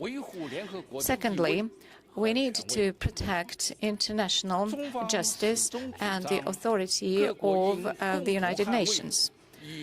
All parties should protect the international system based on international law, world order, and the governing norms of world relations in line with the principles and Charter of the United Nations. And we are against a hegemony in all its forms. We need to protect international justice using the international law and norms, and we should counteract double standards. We need to support the authority of the United Nations in the new context, so that this organization should play the role of the platform for overcoming different challenges for all states. Thirdly, we need to promote a comprehensive development and ensure benefits to all peoples of the world. In order to improve global governance, we need to follow the following goal. It is improving the welfare and wealth of the population, and the sustainable development of the United Nations up to 2030 should be expanded, and we need to promote prosperity of all the countries. China will continue to be open in its external relations, and high-quality development of China will ensure opportunities for the world. China, as a hosting country for the Asia-Pacific Economic Cooperation Organization, is ready to contribute to promotion of the Asia-Pacific region and the whole world. The fourth principle, it is strengthening coordination of actions and providing more tangible results. China has been committed to the Belt and Way Initiative development and takes an active role in the SCO, BRICS and other integration associations, and we promote the international cooperation in such areas as artificial intelligence, climate change. China is also a co-founder of the International Organization on Mediation, together with over 30 states. It is necessary to coordinate international actions with an emphasis on bringing together strategic objectives and political coordination of different countries, also under the international states, in order to form a very powerful force to counteract world challenges. Ladies and gentlemen, dear friends, this year is the first year of the 15th five-year plan in China, which includes the huge plans of China development for the coming 5 years, and also it opens up horizons which are mutually beneficial for China's cooperation with all countries of the world.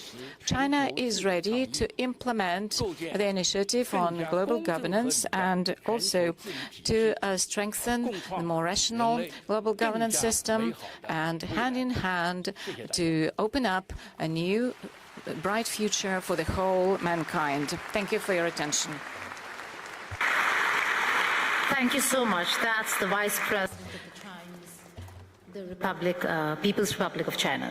Excuse me.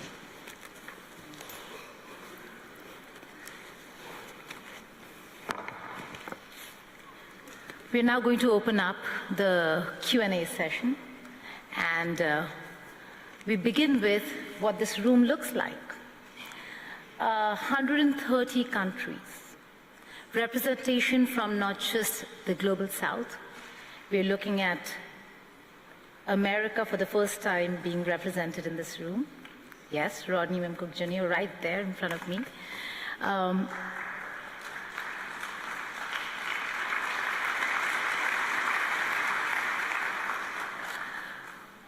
This is also a year where Saudi Arabia is the guest of honor, and so we have the Minister of Energy of Saudi Arabia sitting right there.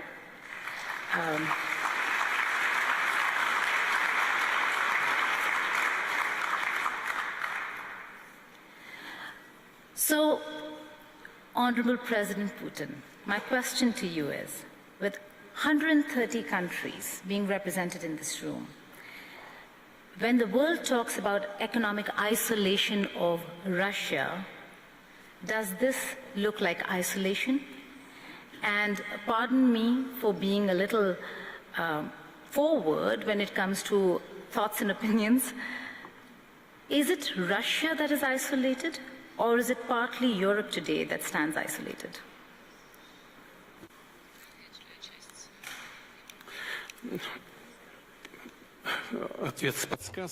Well, you have given me a hint what I should include into my answer. Thank you for this. I assure you,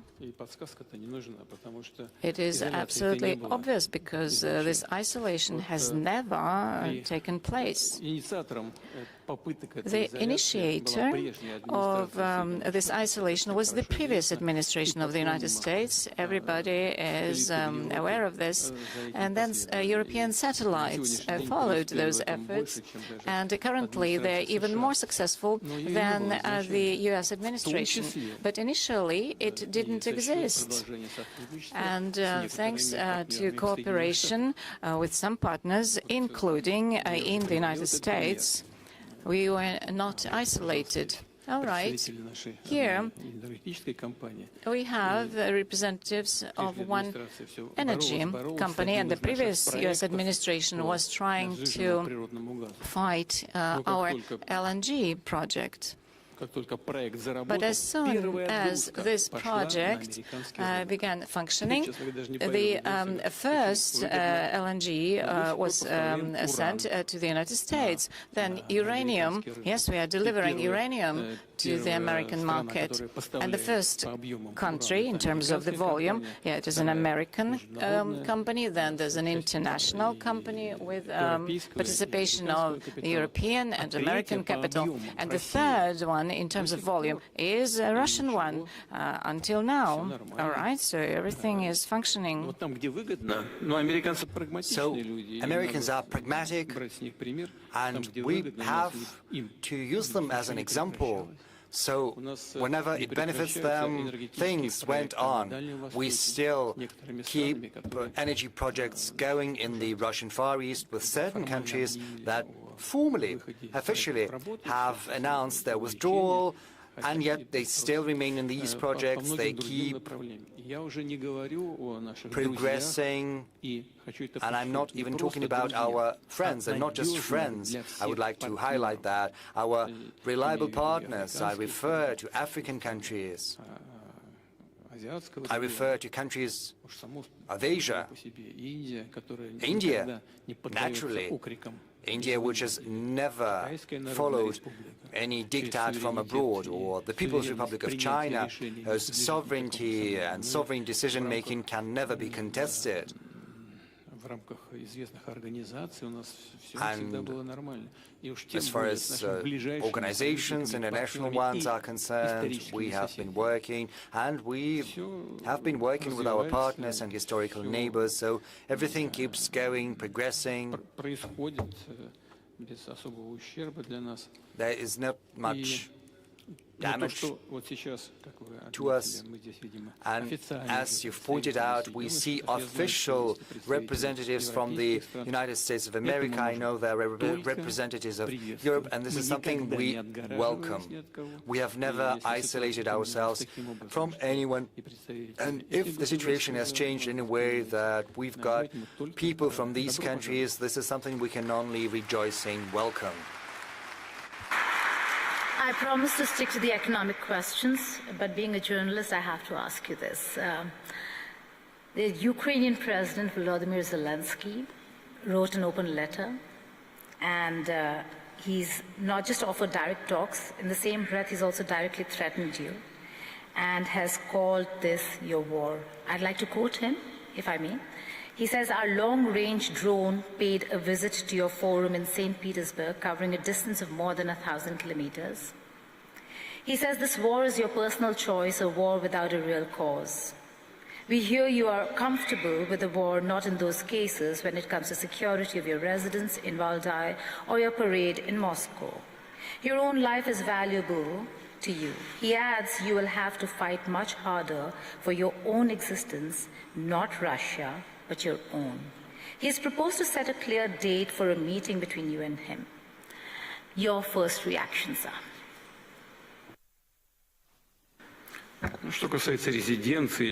Well, as for my residence or parade, this is not my personal business. Besides, they had provided some information beforehand, and they said, we knew you wouldn't be at the residence. The question is why they did that in the first place. My press secretary, the spokesperson, Mr. Peskov, showed this letter to me yesterday. We had a working lunch with the president of Uzbekistan. Truly, I didn't have a chance to look in detail. Peskov has told me about this letter once again this morning. I had a glance at it, skimmed it over. So there are several things I paid attention to. First, the author of this letter mentions my age. What can I tell? Well, everyone needs to think about their age. But I believe that at my age, many other political figures still keep performing their functions. Some of them are older than myself. Age is not the most important thing. Well, age is important, but not the most important. The most important thing is whether you are capable of functioning properly, doing your job properly. So there are my colleagues who are older and who still are very energetic. Whether they are doing the right choices or not, well, that is not for me to say. It's a political assessment. But then he said about staying in power and an elected position. This is important, no doubt about that. But, you know, you've got to participate in an election. You've got to run and be courageous enough and always stick to the Constitution. Because if you cling on to power outside the constitutional field, this is qualified as usurpation of power, and that is a criminal offense. So one should not be afraid. One should run for office, and this is something I would recommend to anyone, especially because Ukraine was saying that they were going to hold elections, and then they started, they kept silent all of a sudden. The author of this letter says that the commitments achieved in Anchorage should not be observed. Moreover, he said that the search should be carried out for true guarantors of agreements between Ukraine and Russia, and they should be searched for in Europe. Well, reliable guarantors are always a welcome thing. But why would they deny the American administration this honor, and President Trump in particular? I do not quite understand. They do want to get weapons from the U.S. However, they do not want to see the administration of the U.S. or President Trump as a guarantor. And this raises questions. We saw Donald, you know, instructing, scolding the author of the letter. He pointed out about the way he dresses. You know, sometimes, you know, asking for blood is probably something you can do, but not everywhere. It's not always proper.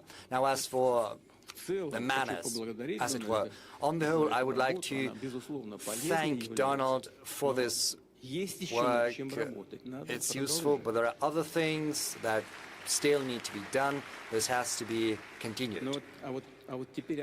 And now, on to the most important thing. The Ukrainian side has deemed it possible to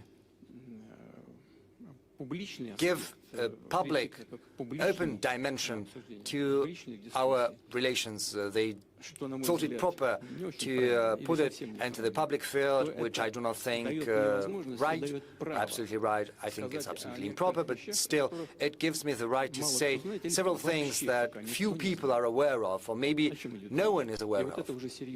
And this is serious.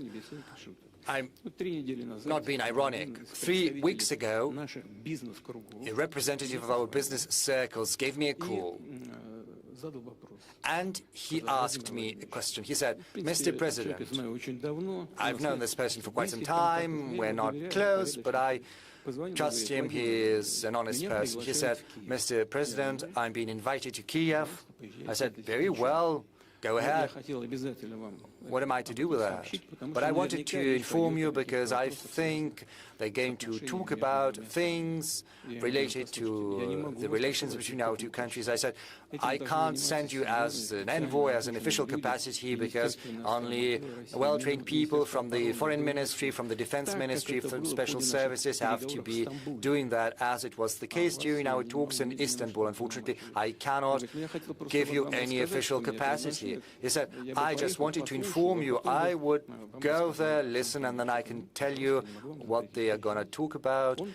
I can't, prohibit you, I said. And he went to Kiev, and he met there with the author of this letter, the aforementioned letter, at his residence. Not in Valdai.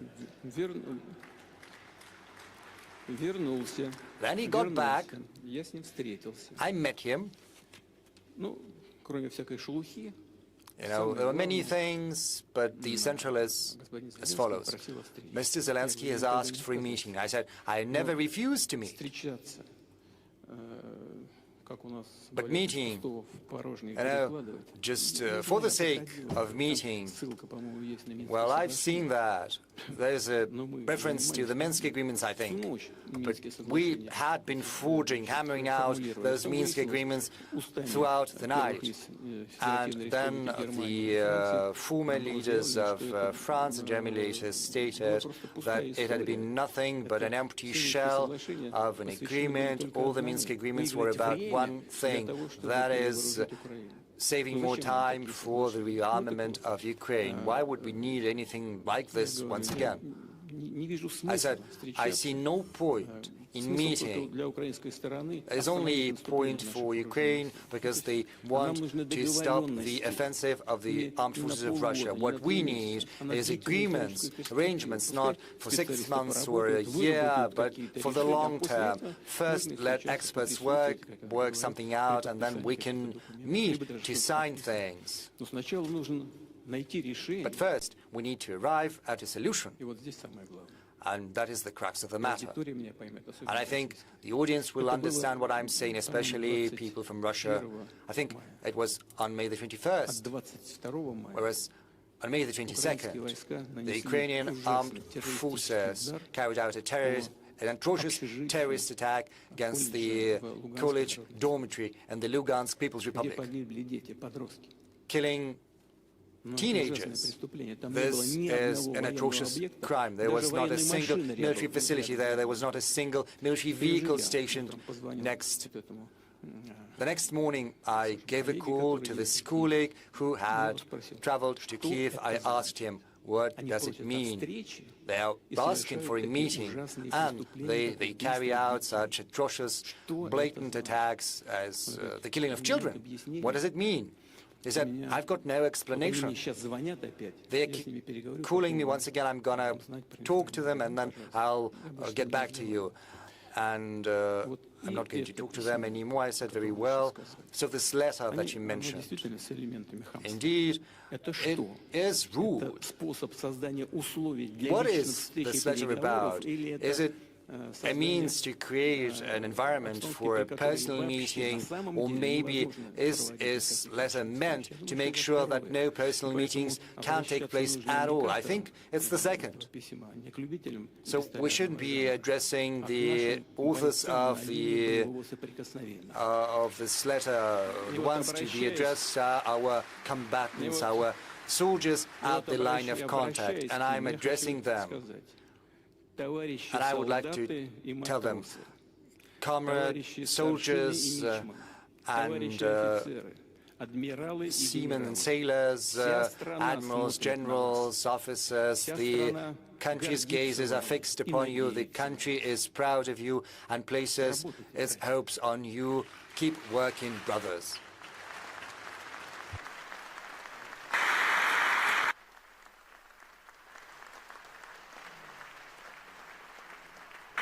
So I'll take that as a no. that you are not going to meet the author of the letter? Пока не вижу смысла. So far, I see no point. Because you mentioned the American president, is Trump your window to once and for all settle the Russia-Ukraine question? I ask you this, President Putin, is because President Trump is maybe the only American president who's engaging Ukraine in a way to bring them to the talking table, to strike a deal.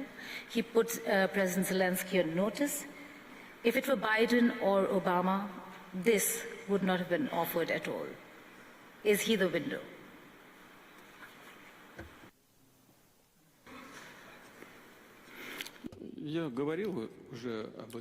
Well, I said that back in Anchorage, and I was sincere.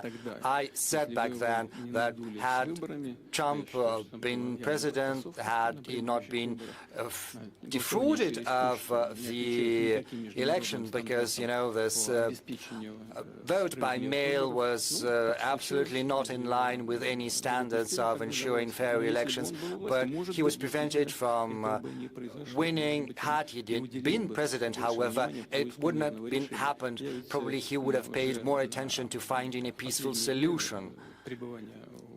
During the last days of President Biden's in office, I spoke to him on the phone. I called him and I said that to him. But the administration back then ignored our proposals that had been made in December 2021. Well, what can I say? Maybe if President Trump had been in power, in office, it would have turned out differently. But I treat him as a colleague, I treat him with respect. And so far as I can see, the current attitude of the administration is very much the same. We also have a personal relationship with President Trump, which is based on that respect.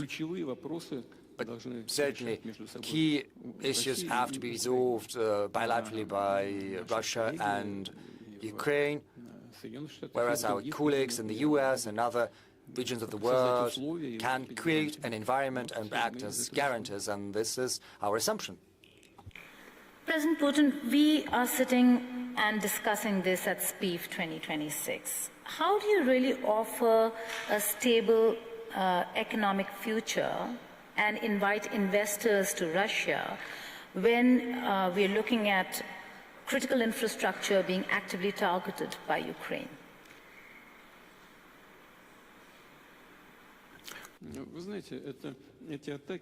You know, those attacks on critical infrastructure clearly do not bring any good. More than that, they do impose certain damage. However, when investors take their investment decisions, they always accumulate the whole accumulation of risks and their complexity.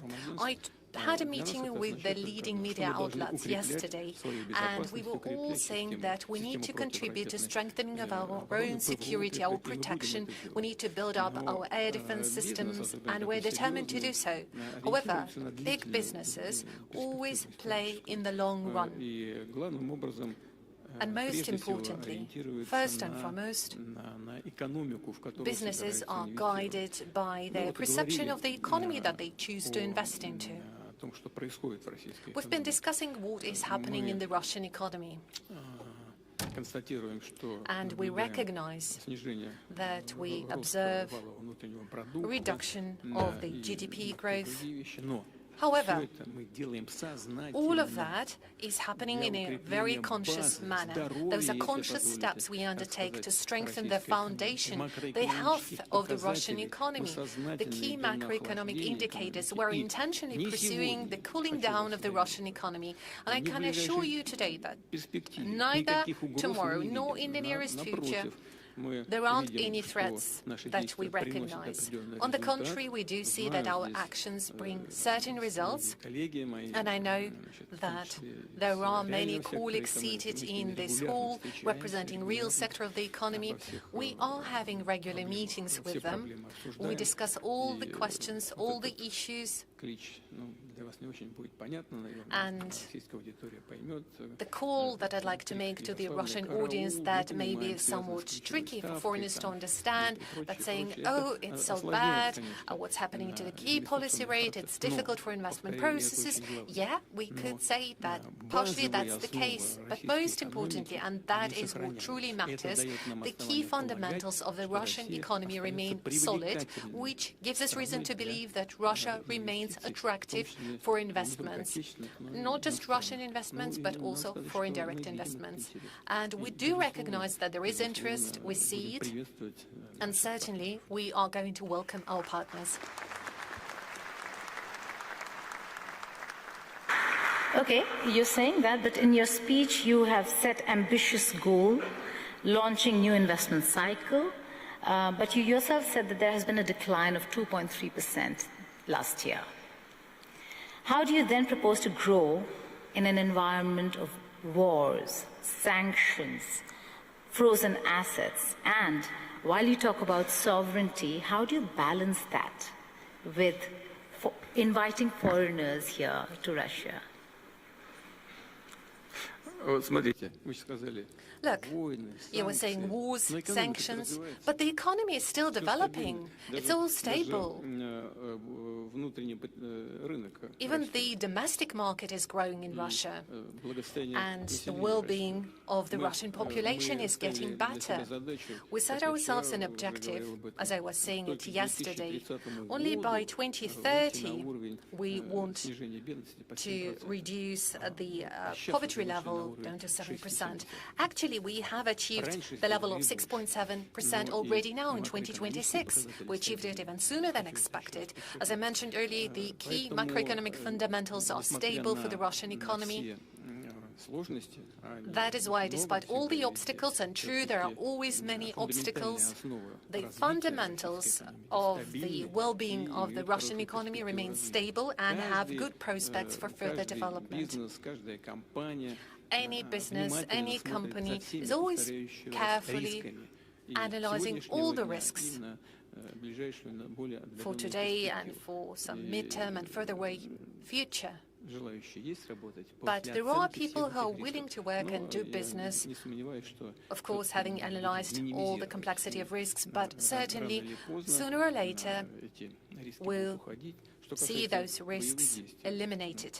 As for military actions, we proceed from the perception that at some point they will be completed, and they will be completed only once the goals we have set ourselves are achieved.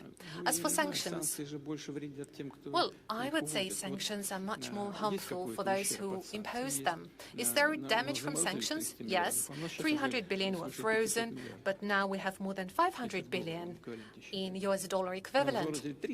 300 billion US dollar were frozen, now we have more than 500 billion. That's the result of sanctions. Is damage being imposed? Yes. But are the countries imposing these sanctions encountering some damage as well? Certainly. According to various valuations, from 1.5 up to 2.5 trillion euro are the losses incurred by the European zone. That's the damage from the sanctions they imposed against Russia. And right now, certain kind of revaluation is happening, certain revision, and as a result, many come to conclude that maybe it's better to get back to the path of partnership with Russia. We are going to monitor the situation very carefully, and if those partners who left Russian market 2-3 years ago haven't left too much of a bad aftertaste, we would be ready to welcome them back. And there are interested parties who are willing to come back. But certainly we would proceed and act in the interest of Russian businesses first and foremost. We'll come back to your goals on Ukraine, but I'll have to ask you this, Madam President. Amid sanctions, you are wanting to do and increase business with Russia. How are you going to circumvent or bypass the sanctions?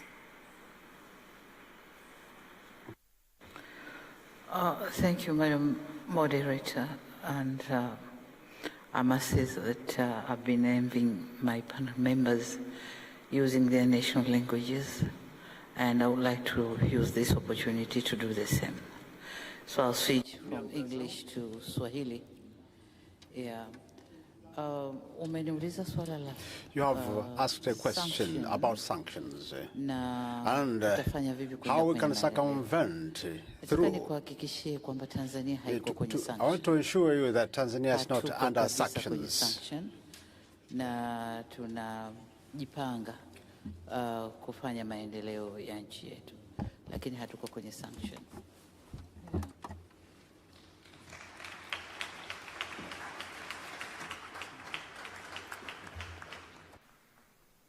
Okay. Coming back to the sanctions experience, President Putin, you spoke about goals.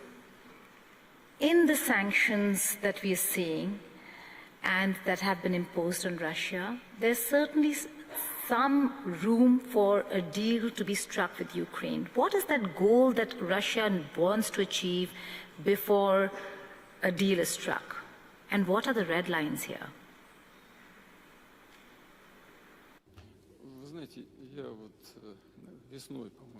You know, I guess in summer 2024, at the Ministry of Foreign Affairs of the Russian Federation, I was delivering my speech and I expressed all the goals very clearly. Basically, it was at the beginning of the special military operation. I guess it would take a lot of time, but very briefly, I would answer your question in the following manner. According to the UN Charter, every country has a right to self-definition. And after the the state coup that happened in Ukraine, we saw that certain territories of Ukraine declared that they do not support and favor this coup and declared their national sovereignty. And they've done so in full accordance with the international law and the UN Charter. We've been trying to get those issues resolved by peaceful means. So we talked about the Minsk Accords. In Minsk, in the capital of Belarus, we seem to have achieved an agreement on how to find a way out of the situation in the southeast of Ukraine. But later, it turned out that the participants from the other side were only signing those papers in order to win time to rearm Ukraine and start military actions. And this is exactly how it played out. Later on, those territories declared their independence. And I'd like to remind you, in resolution of the Kosovo issue, the UN court has taken a decision according to which, so far, this territory declares itself independent, is under no obligation to request the central authorities of the country to allow them to do so. That was the decision of the UN court. And again, according to the UN court, that was the correct decision regarding Kosovo. And the same should apply to the People's Republic of Donetsk and Luhansk. Their independence has not been acknowledged for a long while. Then eventually it was recognized when it was clear that there is no way to achieve an agreement between all the parties. And it was clear that we were being deceived, and they were forced to recognize the independence of those territories. Was Russia authorized to recognize the independence of Donetsk and Luhansk? Certainly, there is no contradiction to the UN Charter. We were allowed to enter into agreement of treaty and mutual support and amity. Certainly, it was ratified by the Russian parliament. They asked us for assistance. We promised to offer assistance under this treaty, and that's exactly what we're doing. And the same letter that you referred to earlier. In this letter, they claim that we set ourselves an objective to free Donbass, well, the two republics that I mentioned are together forming a Donbass, the People's Republic of Donetsk and Lugansk. And in this letter it is stated that we will never achieve this goal. Well, I'm wondering, don't they know in Kyiv that starting from the 1st of April of this year, the People's Luhansk Republic is under full control of the Russian Federation and Russian troops? And the People's Republic of Donetsk is only controlled by the Ukrainian forces to less than 15% of its territories. So we are pursuing the objectives that we have set to ourselves, and there is no doubt whatsoever that those goals will be achieved. And we will achieve some other goals, but along the negotiations track, and I'm talking about denazification of Ukraine. I talked about that yesterday, and many were asking us, this is ridiculous, what are you talking about? Well, that's not ridiculous at all. Just lately we witnessed the ceremony, the official ceremony of reburial of Nazi criminals from Ukraine. They were reburied with all the honors and fireworks. And who's doing that? The head of Kiev regime, actually Jewish by origin. This is outrageous. Only Polish reacted. Why? Because primarily Jewish, Polish and Russians, of course, were destroying by millions during the Second World War. And we must never forget that.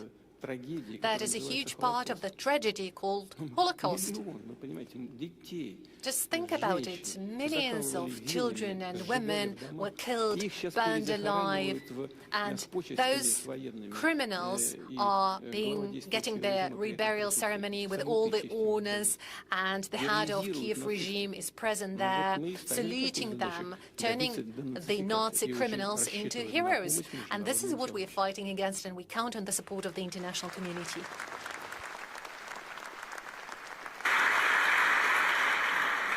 Shifting focus back to the topic at hand over here, let's talk about energy security. President Mirziyoyev, it is during these wars and conflicts that countries have realized the need for energy security, the need for alternative energy resources and sources, and in that, Uzbekistan and Russia have just signed an agreement for a nuclear facility. Tell us more about what this means for Uzbekistan in terms of the facility, the specialists that you would require, because this is after a long time that we're looking at a nuclear facility in Uzbekistan, and how much time will it take, how important it is to have a nuclear facility, an energy resource that is not dependent on oil.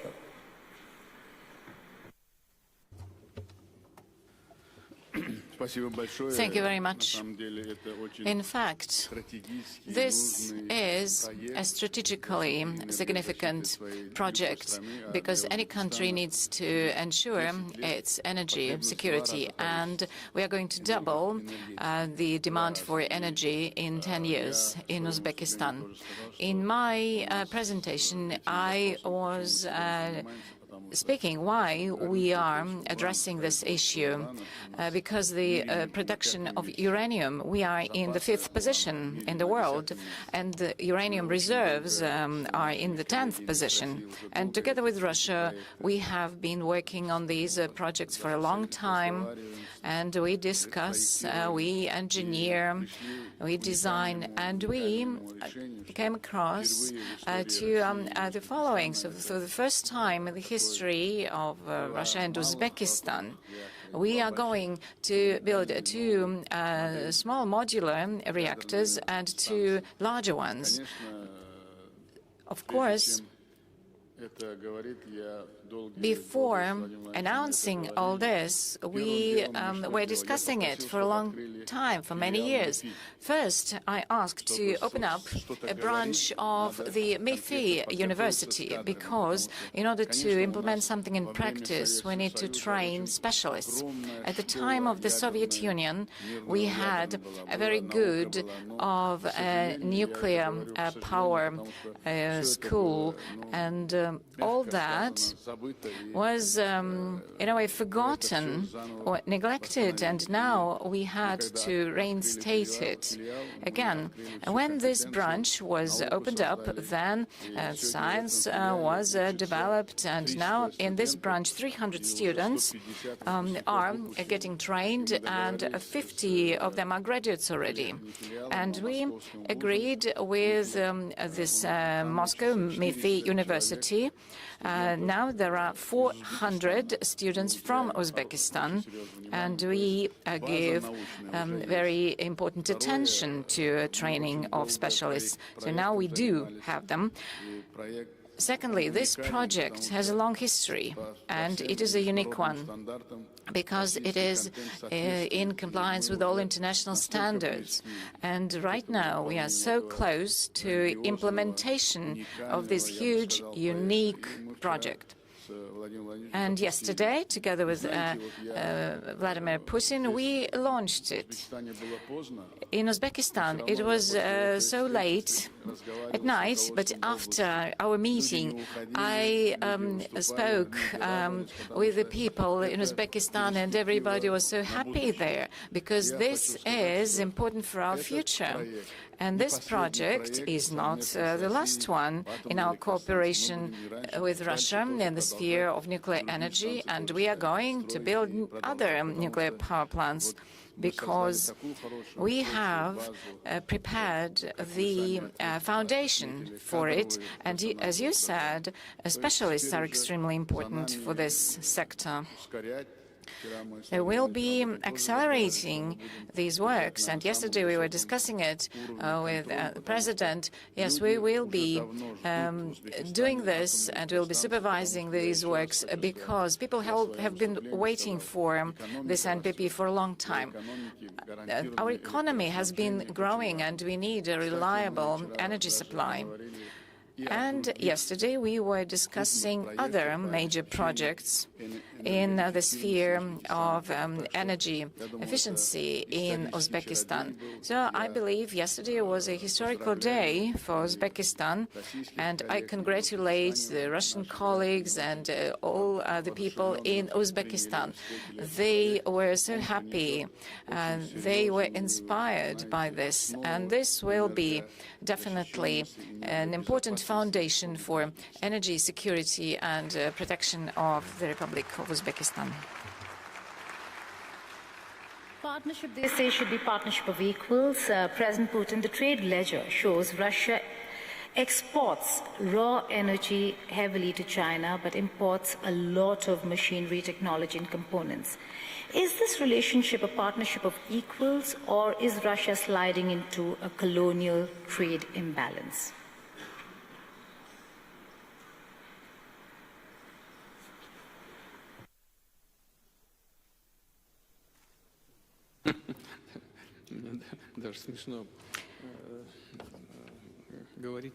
Right. We are in equal partnership with our Chinese colleagues and partners. Moreover, the share of our high-tech export to China is increasing.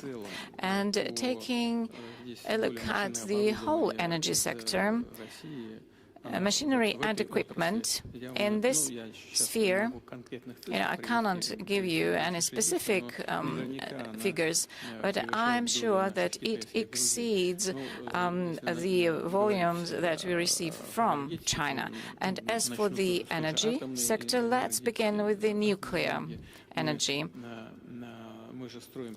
We are building a nuclear power plant in China. How many blocks are there? 4 blocks are functioning already. So 4 blocks are functioning already, and 4 are under construction. This is blocks designed in Russia. And we also develop our partnership in science and education, and we have a very close cooperation. And this is mutually beneficial. And as for hydrocarbons, traditional energy, here we have been enriching our competences. And we were partnering with international partners, mainly they were from the United States, but now we are expanding our capabilities in these spheres. And here we have representatives of major companies of Russia, and you can discuss it with them. They will be happy to share with you their vision. Of course, China is our reliable partner, and we work with Chinese companies. We share information, data, technologies, and we are going to continue this. And I also would like to put an emphasis on the following. Cooperation with China is mutually beneficial, and we are doing it equitably, on equal terms.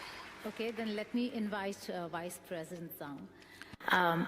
The fact that there was a recent meeting between the two heads of state of Russia and China, which drew a lot of international attention. Please throw some light on what this relationship is all about and where it's headed.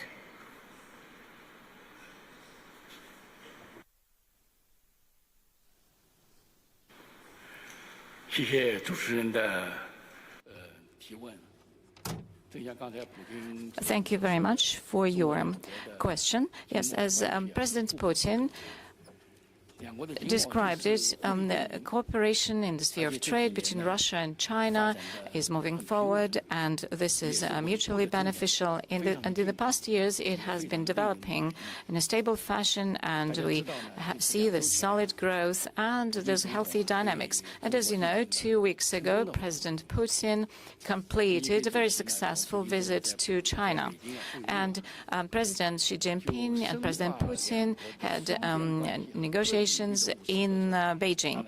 It was on development of bilateral relations in different spheres, and in the track of trade and economic development, lots of agreements were reached. And all these results, of course, they were of a great interest for the whole world community. And all mass media were covering this. And I would like to touch upon 3 major points.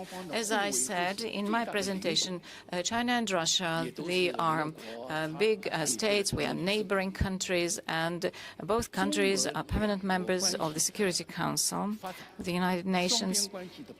And development of relations between Russia and China and deepening of these relations and mutually beneficial cooperation in all spheres have demonstrated that this is promoting the development and growth of both of these countries, and it also improves the well-being and wealth of both countries. At the same time, it also helps us to contribute important stability and resilience in the modern world.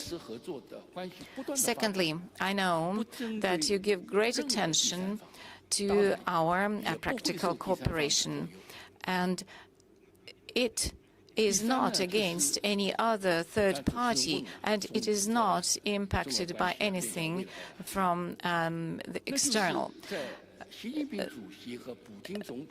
Ms. Moderator asked a question already, and you mentioned that our future development under the leadership of President Xi Jinping and President Putin, this is a strategic cooperation and partnership. It has been developing for 30 years, and this year we celebrate 25 years of the neighboring relations and friendship treaty, and we have been moving forward, and we are enriching our relations with this new substantial meaning, and this does not only improve the well-being of the populations, but it also supports the stability and peace in the region and the whole world. Thank you. Please go ahead, sir.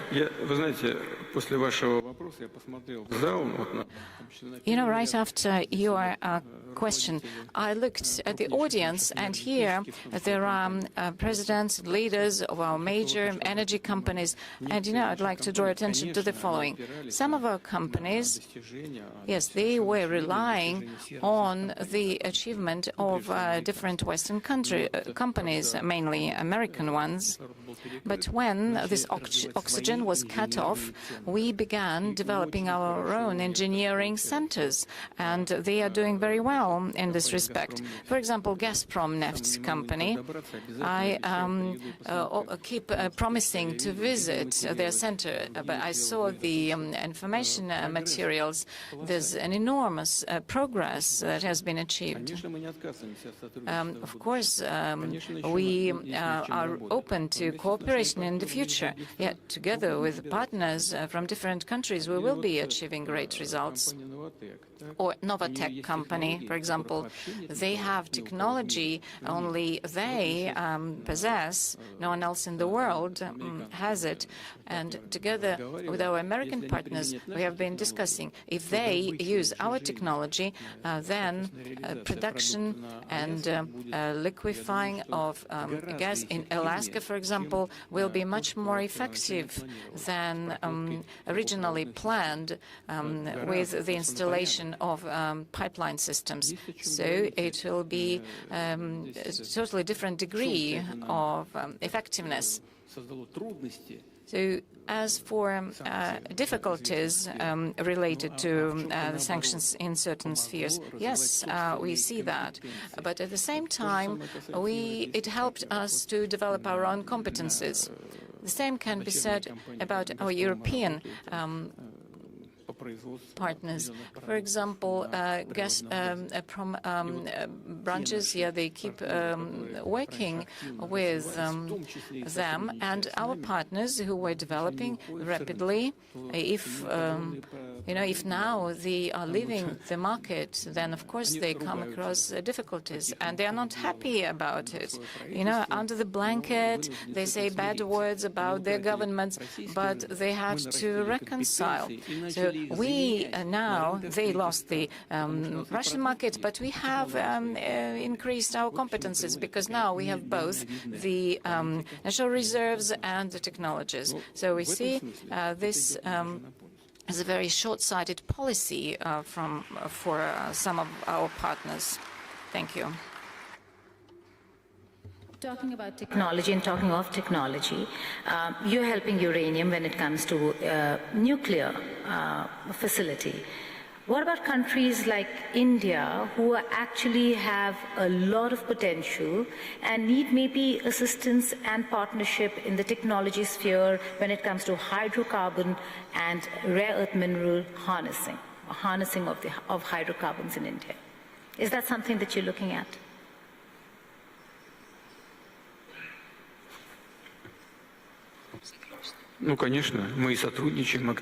Yes, certainly. We are cooperating actively. Our company, Rosneft, is one of the biggest foreign investors into India's economy. How much is that, Mr. Sechin? 220 billion? How much have you paid for the oil refinery in India? 20 billion.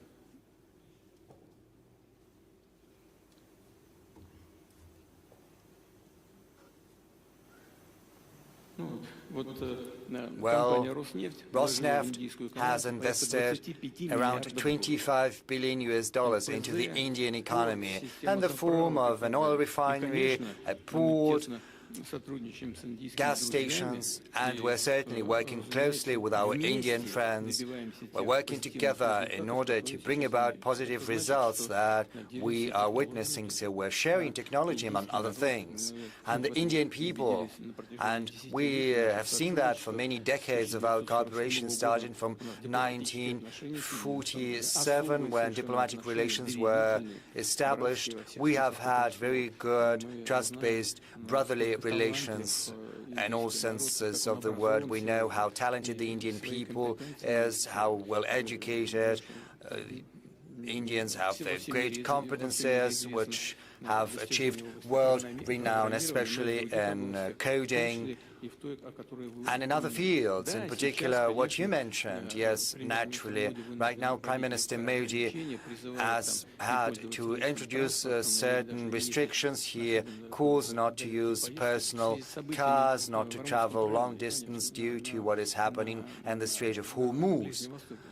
what is currently happening in the Middle East, but the Indian government has nothing to do with that. But the Indian economy is suffering. But I think our companies did the right thing, and the Indian counterparts did the right thing when they decided to embark on this path of close cooperation. Because right now we are trying to extend a helping hand and give our shoulder, increasing supplies to the Indian market and to Asia in general, and we'll certainly keep sharing our technological solutions.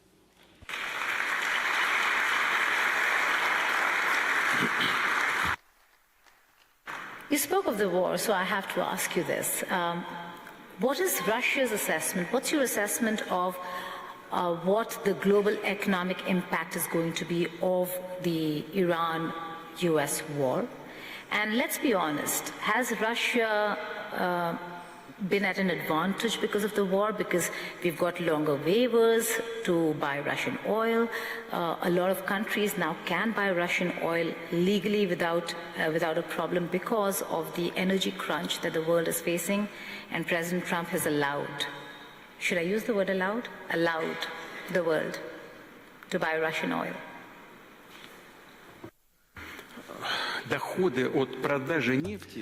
oil and gas profits have always been important for Russia, accounting for a significant portion of our overall GDP as well as the budget revenues. But the dependency of the Russian economy as well as the Russian budget on oil and gas revenue has decreased significantly over the recent years, not during the sanctions period, but overall during the recent period, and this has been a natural process. Right now, the share of the GDP that is not related to oil and gas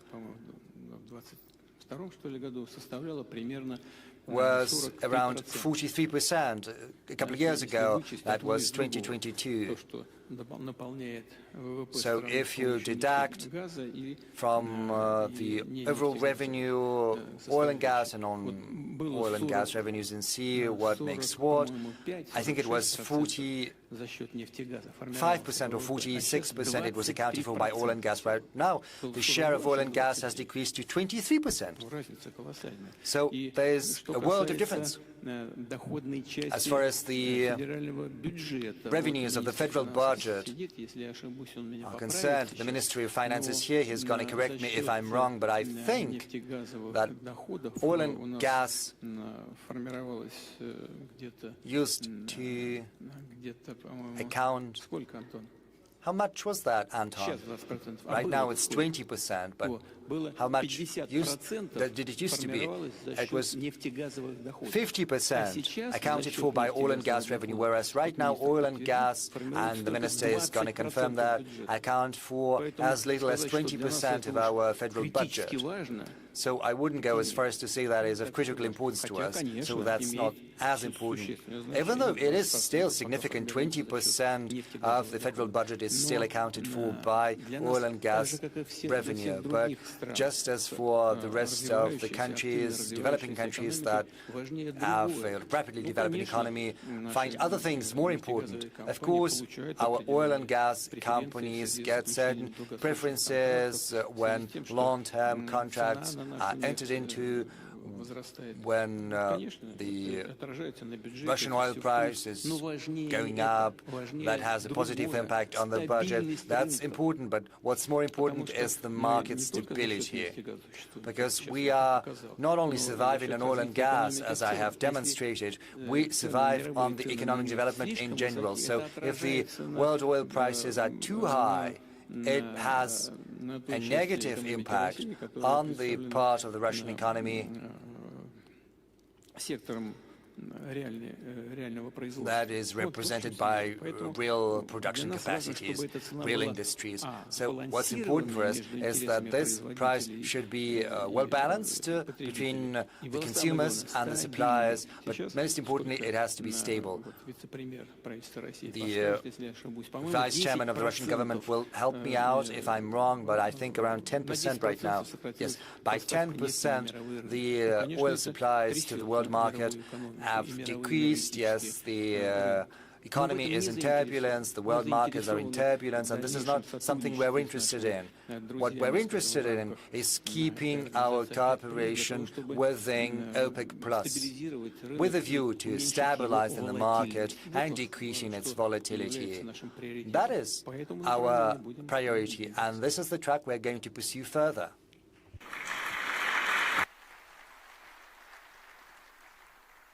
Okay, I suppose that's the reason why Saudi Arabia is the guest country this year at SPIEF.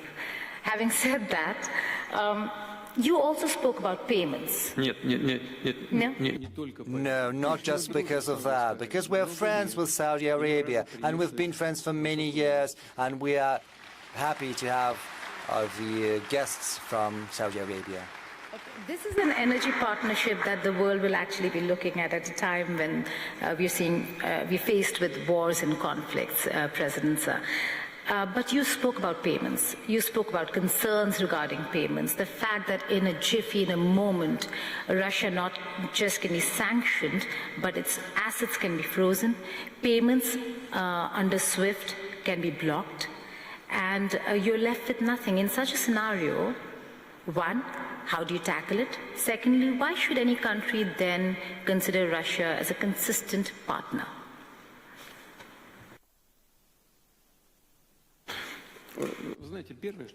Well, the first thing I would like to say, and I think many understand that in the US too, they understand that attempts at using USD as a weapon, as an instrument in war, well, it has brought about catastrophic consequences. It was a strategic mistake committed by the previous leadership of the United States, because US dollar is the main component of the US's economic cloud heft, and this is also a competitive advantage, not just because USD is a reserve currency, but also due to the fact that thanks to this reserve currency, the US economy has been making real money, and a lot of money too. So when the previous administration chose to start using USD, which still remains a reserve currency, as an instrument for political competition, everyone started thinking. They started thinking, we too can be the object of such actions. What is going to happen to our reserves in USD? What is going to happen with our money that has been invested in American assets? Well, certainly, the economy of the US is very big, but still it is running some problems. There's the debt, also undermined trust in USD as the world currency.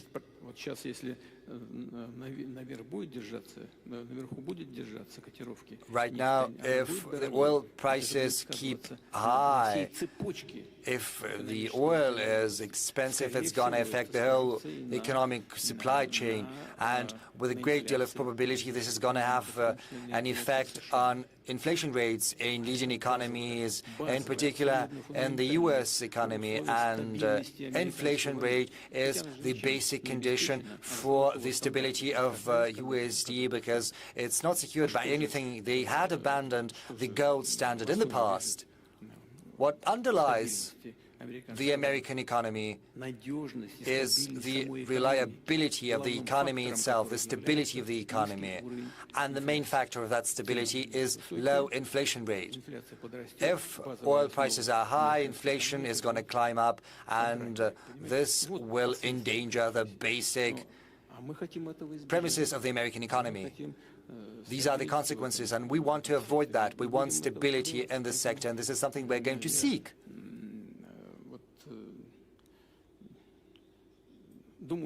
So I think everyone understands what we're saying. So with Saudi Arabia, with our friends, with the Crown Prince, we are doing what we can in order to strike the balance between the interests of both suppliers and consumers. And so far, we have been successful. And we are immensely grateful to the Crown Prince and to all of our friends who are working in this field. Maybe we could give a chance to our guests to say a couple of words. That would be interesting. I understand this would be breaking the traditions of this session. It's always fun to break traditions, President, sir. Is there a mic that can go to our Honourable Minister? We'll arrange for a mic. Meanwhile, can I just take a question till the mic comes? Yes, sure. Go ahead. Okay, so we're waiting for a mic for the Minister of Energy to speak and respond to President Putin. But I have taken note of the fact that every time you mention America, you're only mentioning the past administrations. I suppose Rodney's taking note as well on the specific way and the manner in which you're responding to the US-Russia equation. Having said that, every country has its own struggles. Tanzania, and Madam President over here, has been at the forefront, leading woman voice. Great to have a woman on the panel too, who's been fighting liberalization of her economy. How has that gone, and how is that moving ahead? Despite and in spite of fears of sanctions, criticism from various quarters, how are you managing economic liberalization in the country? Asante sana, labda niseme kwamba perhaps I should say Tanzania is a country,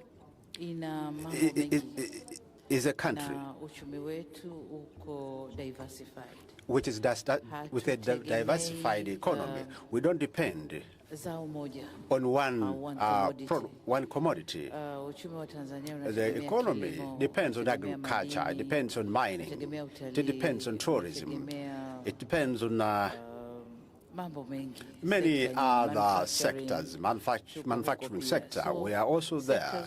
So all these sectors contribute together and they grow together at varying degrees, but they grow together. As such, we determined to a level that we work with the international community, with the private sector from the international community. And the majority respond and they come to invest in Tanzania and to do business. And since 2021 to date, we have been able to attract a lot of capital, foreign direct investment from abroad. And this is what makes Tanzania to be safe in its own economy. But most importantly, Tanzania is strategically located as an epicenter or a hub of the economic corridor of the eastern part, southern Central Africa, and the port of Dar es Salaam, which serves all these other corridors and all other these countries. Therefore, Tanzania, being strategically located to save other landlocked countries, that by itself makes Tanzania to have a lot of forms of attraction within the region. So Tanzania has a very vibrant economy, and the economy is steadily growing. We continue to grow. Since 2021, we started with 4%, and then we moved towards 4.5, 5.5, and last year we reached 6, and we expect to head towards 6.3. But you asked me a question on to have a female president. How can you sustain your economy? Perhaps I should say that economy doesn't depend on gender, gender of the leader. It is not dependent on gender. It depends on how you steer the affairs of the nation and how you lead the country. Whether you are a male or female, you have to have strategic plans. It is the strategic plans that matter. That's what matters.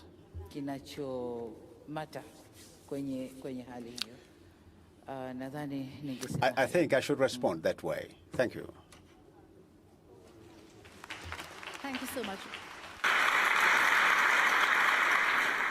Would it be too much to ask the minister, the honourable minister, to come and respond here? Because I think we're having a bit of a problem getting the mic. Would it be too much to ask the minister to come on the stage and respond?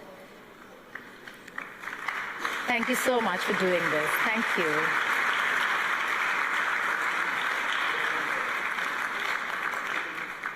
Oh, the mic has come, sir. The mic has come.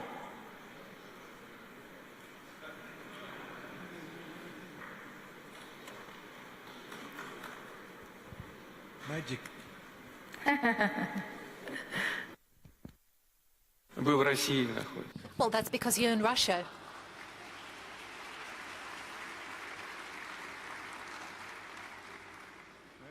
Mr. President, magic does happen in St. Petersburg. So I'm very grateful for giving me the opportunity. I see it as an opportunity not for myself, but it's coming from a president who is a friend of both His Majesty, the custodian of the two Holy Mosque, King Salman, His Royal Highness, the Crown Prince, Prime Minister Prince Mohammed. But both of them, I think, will vouch that this honor is also, and more important, for the people of Saudi Arabia and the Kingdom of Saudi Arabia. So I'm very grateful for giving me the opportunity. Yes, it's a partnership that we struck somewhere in January 2015, and it withstood all of the situations that this world had endured, from COVID to all of these storms and winds and whims of the world. And even today, we're going through so many crises in many places, in different places, with different causes. Yet, we're weathering all of these storms with a diligent commitment to each other as partners, that although I'm a Muslim and Russia is not Catholic, but still we do go by until death do us part. Thank you. That's lovely.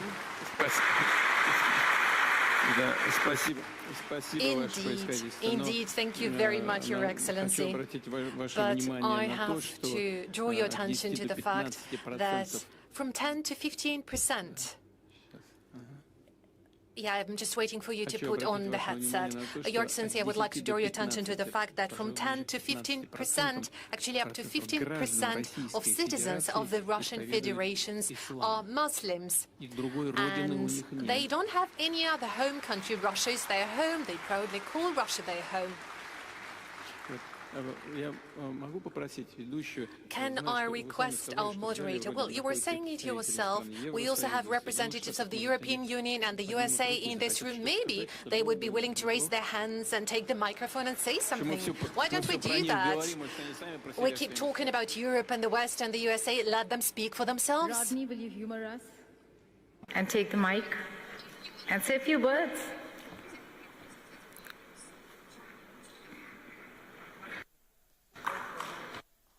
Oh, I see one hand raised over there.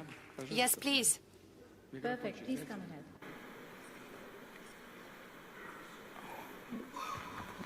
Куда направились-то? Вот там, вот там. Там тоже, ой, я прошу прощения. Well, you haven't put me on the spot at all. President Putin, it's very nice to see you, and I appreciate all of the hospitality that has been afforded me on my return to St. Petersburg. I love the city, and I think you're aware of that, and I've been coming here for 30 years. Ура! Мне тоже нравится Петербург. Hooray! I also love St. Petersburg. You have a beautiful hometown, and so do I. And I've said to a number of audiences since I've been here, there is a great kinship between Atlanta and St. Petersburg. I have come from a city that sadly was destroyed in war, burned to the ground. And St. Petersburg had resolve and fight to prevail over the Führer coming through the Admiralty Arch and proclaiming to the city that he had conquered her, and then reduce it to rubble the next day. St. Petersburg fought that off. And yesterday I was privileged to have an orchestra play for us at my request Shostakovich's Symphony No. 7. Not only did you fight it off with resolve and grit, but you also did it with culture and music. And if only Atlanta had had Shostakovich, maybe quite possibly my beautiful city would still be as intact as this beautiful place is.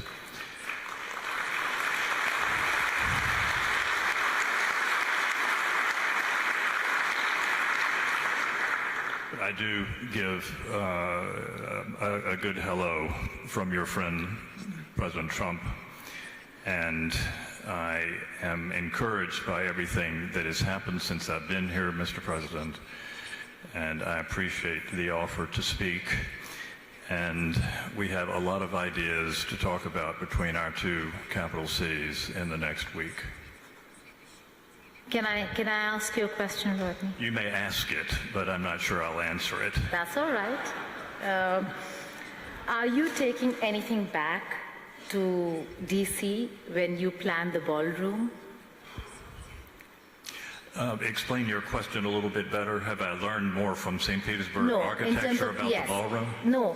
Will you be inspired while creating the ballroom in Washington, D.C. at the White House? I have already been inspired by St. Petersburg ballrooms in my lifetime and have done a lot of work in your cathedrals and your palaces. So the answer is yes.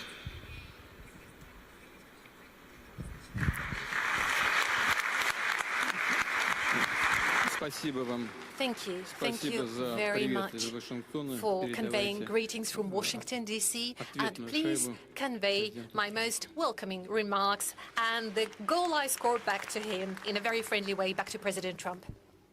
And thank you very much indeed for your kind words. They indeed are very well taken. Thank you for your kind words from the bottom of your heart that you expressed about St. Petersburg. I have some very tough questions to ask, but before that, we had opened the floor for our European friends here. And there, that lady over there. Can a mic go to her, please?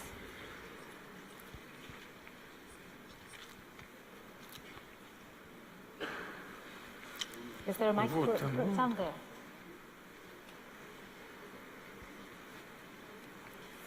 Ну, туда, пожалуйста. That way, please.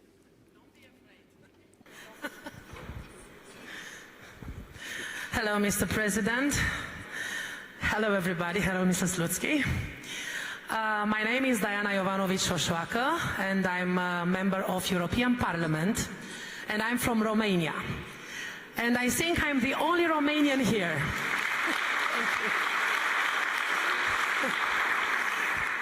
I would like to tell you that Romanian people do not hate you. Romanian people want peace with Russia. We don't want that to help Ukrainian. We don't want to give them money and arms, but unfortunately, Romania is leading from Brussels. And I cannot send you a warm hello from our president because we do not have a president.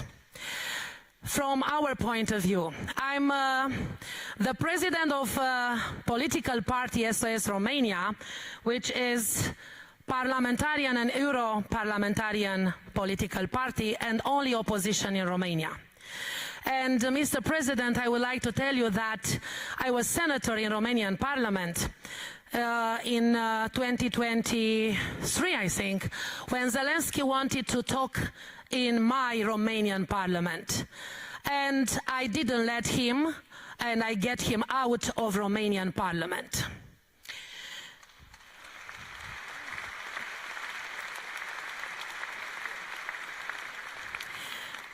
Well, and I would like to send you from the bottom of the hearts of Romanian people and European people who thinks a lot and who have brains, that we want to cooperate with Russia.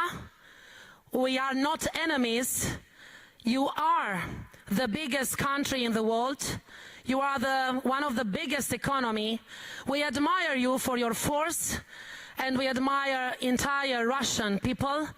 And we want to congratulate you for everything you have done and you are doing for this forum. Congratulations, and this is a lesson for European Union. I hope in a short time we won't have Ursula von der Leyen as the President of European Commission. Thank you so much.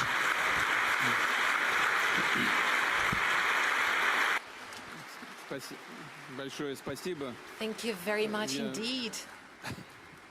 You're very much welcome. Frankly speaking, I cannot, and frankly speaking, I don't want to comment on the domestic affairs of Romania, but we have our friend from Saudi Arabia, His Excellency, mentioning that Russia is largely an Orthodox country still. Well, Romania is also Orthodox. So my request is, please convey the warmest greetings and best wishes to all Orthodox people in Romania.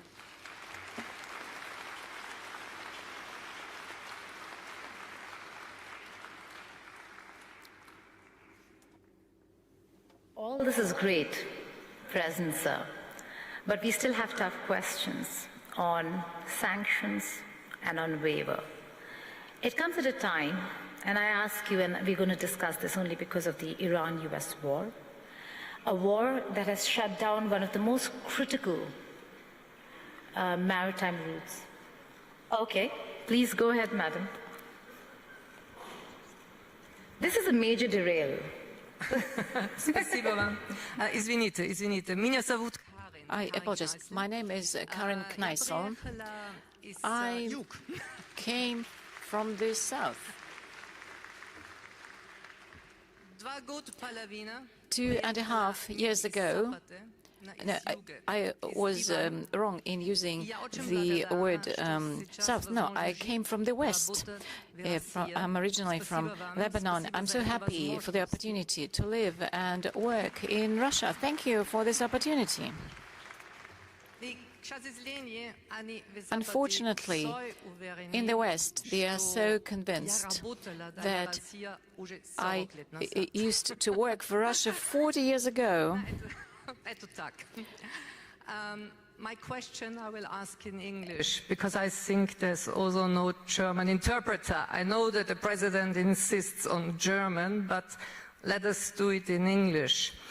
Mr. President, my question is, on the modern warfare of drones, which have created such a horrible distance between, let me say, the perpetrator, I don't want to say the soldier, because it's not always a soldier. And the target.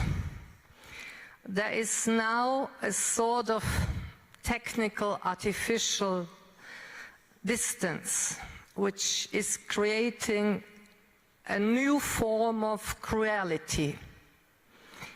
And we don't anymore have any sort of code of honor between the parties. It was different still in World War I. How do you see this modern warfare in which the Russian army and the Ukrainian army have gained special experience? Here in St. Petersburg, about 140 years ago, Tsar Nikolai II launched a conference on disarmament. His ambassador Martin said, whenever we don't have a strict law how to do the war, let public conscience speak. May I ask you about this warfare? How can we handle it? How can it be done or be finished? Thank you.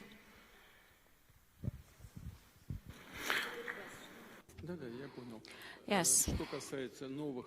As for these new means of war and warfare, yes, they have appeared regularly, and the international community always tries to respond to it. For example, the ban on the use of explosives and mines, but we see that many countries, they deviate from this, and we see what is supplied by the Western states to the Ukrainian troops. Even these forbidden warfare. As for these drones and UAVs, yes, this is the new reality. And mainly, of course, they are supplied to Ukraine from the Western states. In Ukraine, they are only assembled, although it seems that they try to engineer some of these drones themselves. They are not very successful in that.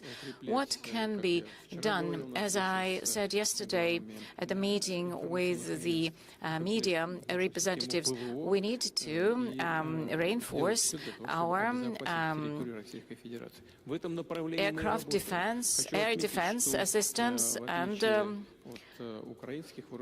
do everything possible in this respect. And unlike the Ukrainian troops, we have the whole range of technologies and resources for developing this. We have schools, we have training centers, we have a developed industry. And it is an opportunity to implement all the plans we have set for ourselves.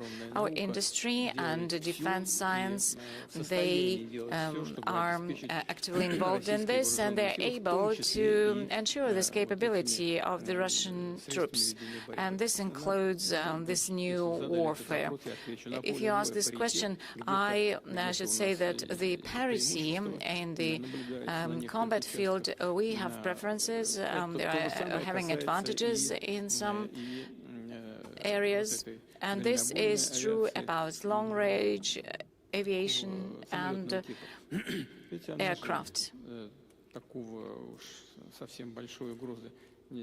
I would say that if certain decisions are taken in a timely fashion, and if we increase our capabilities, then it wouldn't be a serious danger, because these are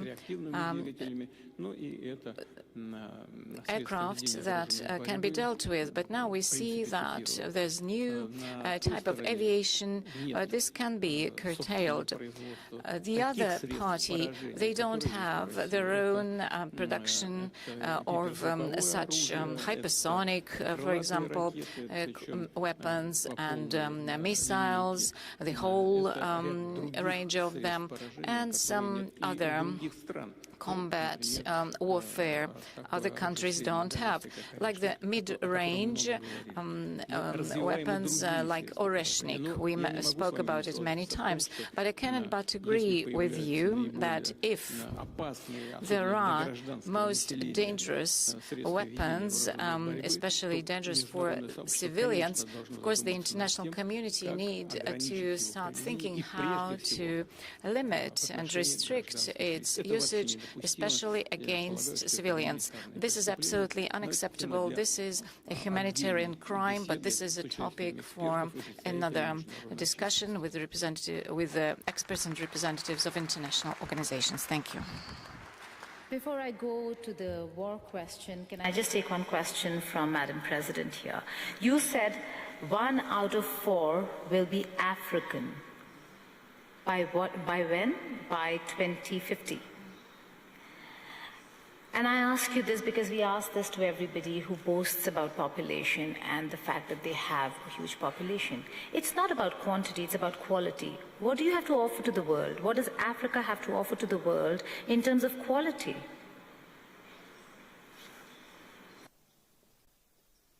Asante. Thank you. We have, as the African continent, we recognize the fact that in this era, we're supposed to develop and to promote our human capital, to develop human capital. That's very, very important. That's critical for Africa. And that's what we are doing. Of course, we are doing it in varying degrees in each country, but we are doing it. For example, in Tanzania, for instance, we do have right now about 500 students in the Russian Federation. They are here, learning here. And in our discussion, we have, in our discussion, agreed that we'll get more opportunity to take our children to Russia for education, because we have new areas which are being unlocked. For instance, if we speak of a digital economy, or digitalization of economy, we have to learn what is it. When we speak of nuclear energy, we also need to get nuclear engineers. We need to get all the experts who can work in that field. So, development of human capital, that is the direction we want to take. It is critical to our development, but secondly, especially for Africa, it is to give the opportunity to women, because currently in Africa, the doors which were closed, they are now unlocked, they are opened, especially for us who have worked through the doors. We have the responsibility to develop others. An African girl, to make sure that an African girl has the hope for the future and understand that she is the part of the nation building. As we were told in SDGs, as it is explicit in the Sustainable Development Goals, that we don't have to leave anyone behind. We are now aware that no one should be left behind. Take an example, a country growing at 80%, 6% GDP growth annually. How can it manage without involving each and everybody? So society inclusion is very, very important. And you said it right, CO2 society inclusion, but quality society. Not only society inclusion, but everyone has to be involved. Managing their own sustainable development. So, as I rightly said, by that year, out of one out of 4 will be an African by 2050, because African population is growing at a higher rate. We are aware that we have to build our human capital, and we are doing it. Yesterday, when I was in Rhodes University, I met Nigerians there, Tanzanians, Ghanaians, so many students from African countries. They are there studying. So this is one country, Russia, but our students have spread all over the world. So we are trying to build our human capital, and both boys and girls. So that's why I said in those years, 9 out of 20 countries that would lead the economy, 9 are coming from Africa, and I think Tanzania is one of them.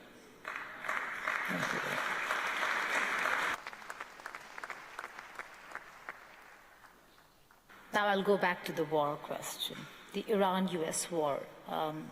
Strait of Hormuz blockade there is a real cause of concern, worry. How is Russia looking at it? What's your assessment and reading on the global impact it is having? Apart from the fact that, yes, Russia maybe has had a bit of an advantage, what's the assessment of the blockade and the attack on Iran? Would you consider it provoked or unprovoked?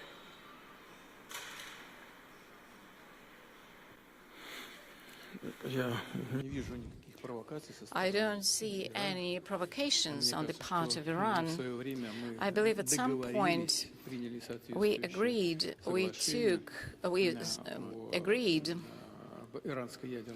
on the Iranian nuclear program, and everything was under control in the IAEA.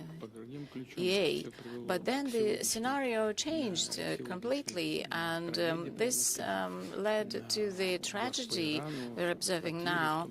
And this is attack on Iran, and there were civilian losses, so we know it very well, and the relations between the neighboring states aggravated, and we know this very well because we have very good friendly relations with the countries of the Gulf.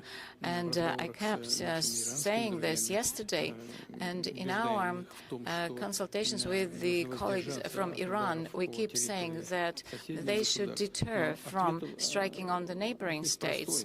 But they give a very straightforward answer. They say, we have been attacked, our children are being killed, and all the leaders of the state were killed. What can we do? We are forced to respond in such a way. So from this perspective, yeah, the situation is not very simple. We have very good relations with Iran, with the Arab countries, and we are in quite a difficult position. But we believe that the decision of President Trump to stop the combat activities is the right one. And this ceasefire will lead to a long-term peace. And I kept saying many times, Russia in 2015 played a very important role in resolving the crisis at that time. And if we can do something, we are absolutely ready to do that. If not, then we'll be just hoping that all the parties involved will manage to resolve it with peaceful means. Thank you. Have they approached for Russia to play a role in mediating, in brokering peace? Are you in touch with just President Pezeshkian, or also have you had an opportunity to speak with the new Supreme Leader?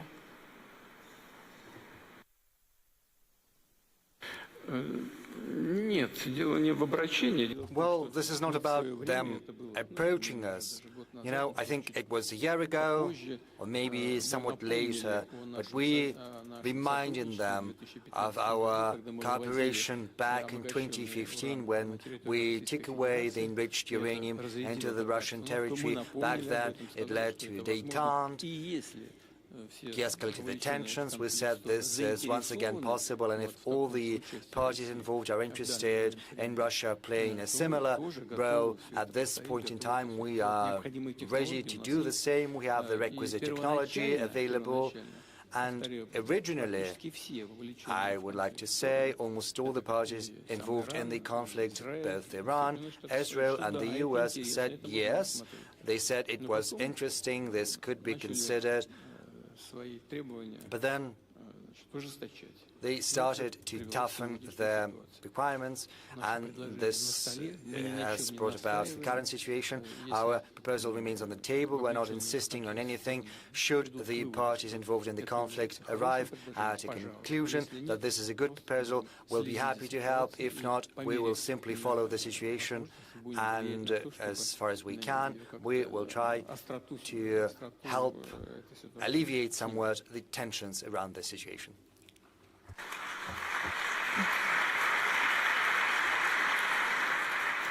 Does the offer for the uranium enrichment to be taken to Russia still stand? Are you engaged with Washington, D.C. on this? Because I suppose D.C. is very clear that they want to have the uranium, and Iran is insistent that it stays in Iran.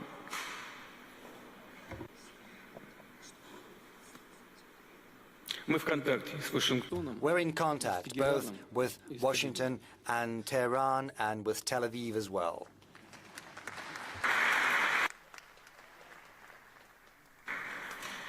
Because you mentioned Tel Aviv, do you think Prime Minister Netanyahu's plans, as they stand, are one of the main reasons why America is in a position where it needs to, one, look at how to get out of this, how to exit this, and do you think President Trump was misled?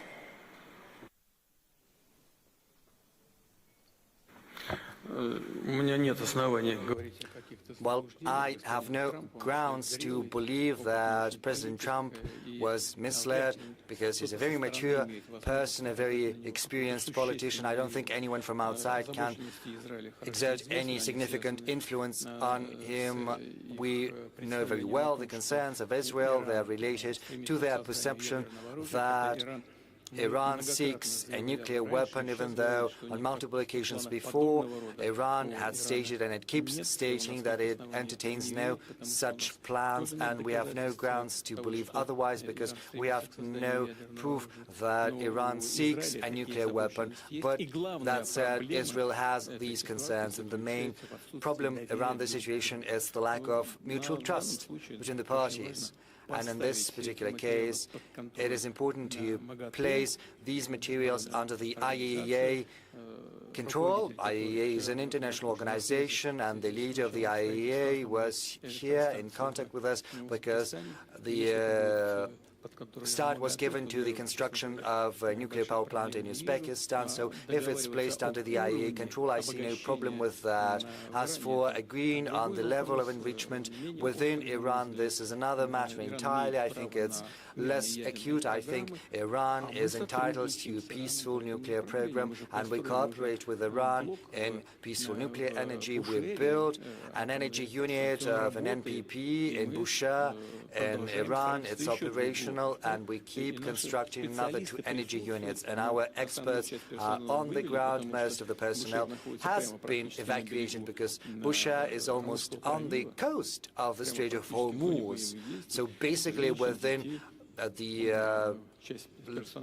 area of hostilities, part of the personnel, the women, the children, we have had to evacuate them, but some of the personnel still remain. And in that case, I would like to draw your attention to the fact that we're in contact with both Israelis and the Americans on this matter. They told us, yes, some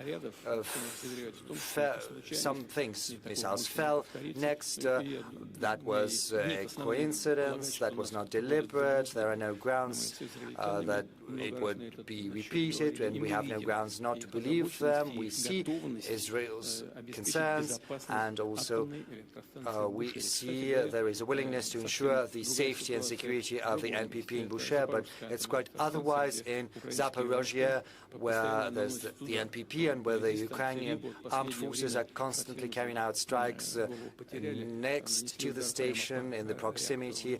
And there was a recent strike. I think they lost their minds. They struck against the energy unit, but luckily there has been no consequences. It has been shut down, but it was not damaged, and yet the situation is very, very dangerous because there's the spent nuclear fuel, and should the vessels carrying them be damaged? A very big question begs itself where the wind is going to blow, and there's no guarantees that it's going to blow in the Russian direction. Probably it's going to blow in the European direction. So the Europeans that are condoning the actions of the Kiev regime should think about their own safety.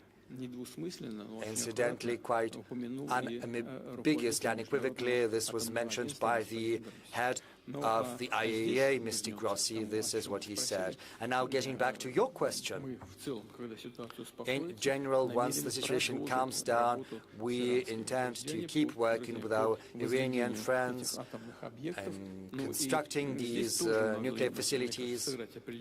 But of course, we could play a certain role here. We could assuage the Iranian concerns because they're concerned that there are restrictions being placed on their peaceful nuclear energy, but since we are working with them, we stand ready to provide them with everything they need, including the enriched uranium they need for their nuclear energy.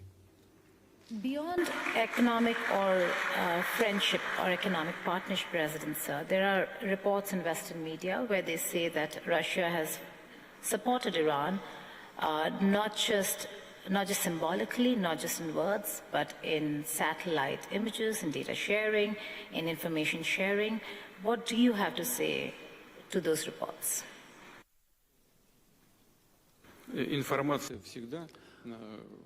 Well, information is always on the table. Some modern control means dual use. I don't know for sure, but I think Iranians could have been getting information not just from our satellites, but also from commercial satellites. Commercial satellites sell this information on a commercial basis. It's very simple. As far as our weapons are concerned, Iran has never requested us for anything, and we have not provided them with any weapons.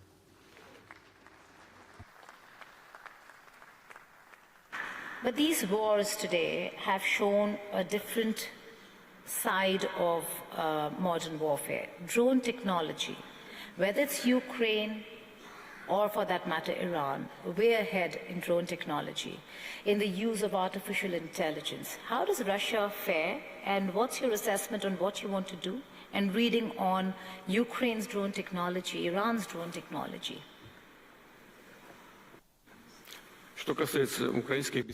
Well, as far as Ukrainian armed UAVs are concerned, they have to be shot down, and we have to be more efficient about that. As for the artificial intelligence, indeed, the US and Europe are actively developing these technologies, and we're doing the same.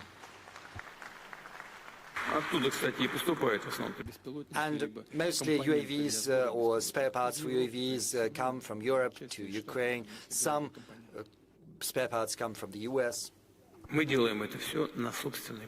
Whereas our UAVs are completely domestically produced. Is AI an enabler or a disruptor?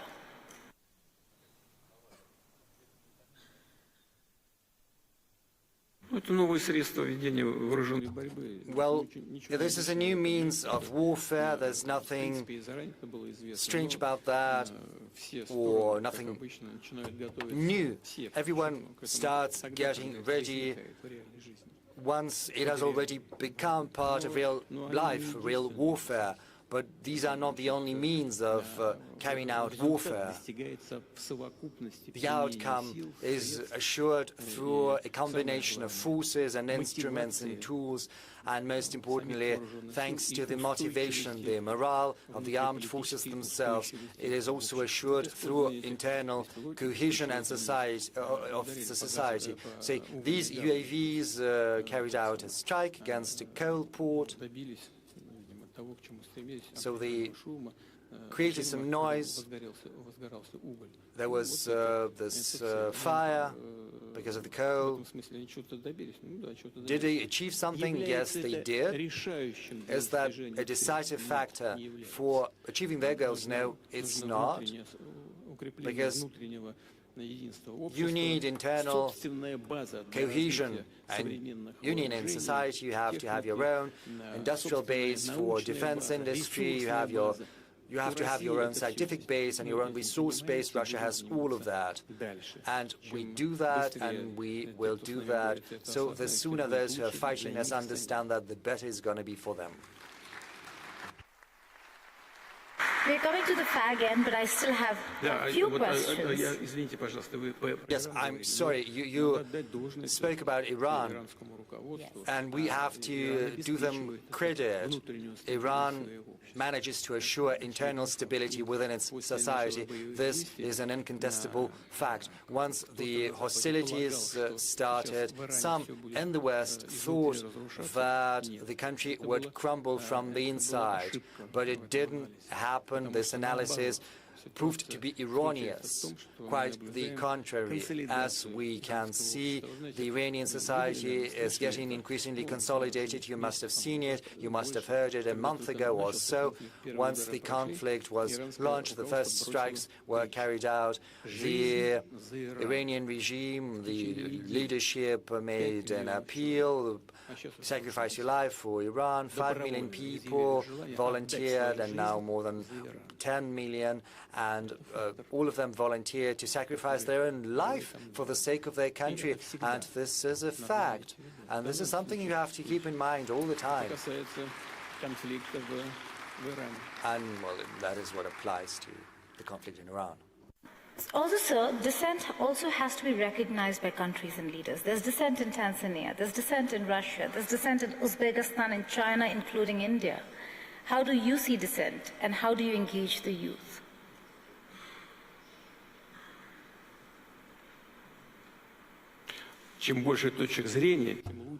The more points of view exist, the better it is, because you can choose the best. Okay, I have to ask my India question.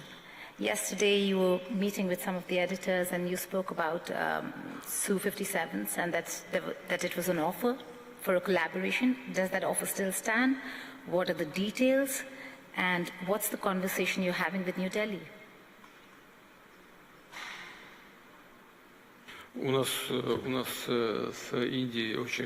India and we have very good long-standing relations in terms of military and technical cooperation and interaction. A significant portion of the armed forces of India are equipped with Russian equipment, with Russian material. This is a tradition that dates back to the Soviet times, and this tradition is kept alive.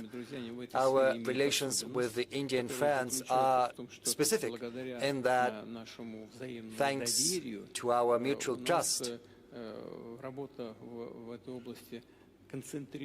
we concentrate not just on trade, not just on buying and selling, we're also concentrating on joint research and development. One of the most, the greatest examples is the medium-range missile BrahMos. Indian experts participated in the design of this missile from the very beginning, and Russian experts as well, and the outcome was great.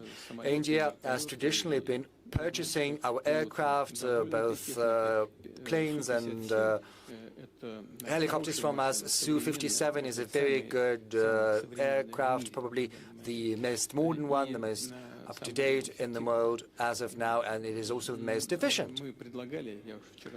We offered, and I said that to our Indian friends yesterday, we offered we should do that together. Well, it didn't work out, but we did it on our own, and we stand ready to sell Su-57, probably. You know, there are 2 pilot configurations, and it could also serve as a command center. So forging ahead, and we are very efficient, not just in aviation, but also in maritime equipment, submarines, and surface vessels. Is there a waiver or carve-out for India in acquiring and procuring Su-57s and S-500 air defense systems from the United States of America, and will that stand? How do you think India should be dealing with America and the sanctions?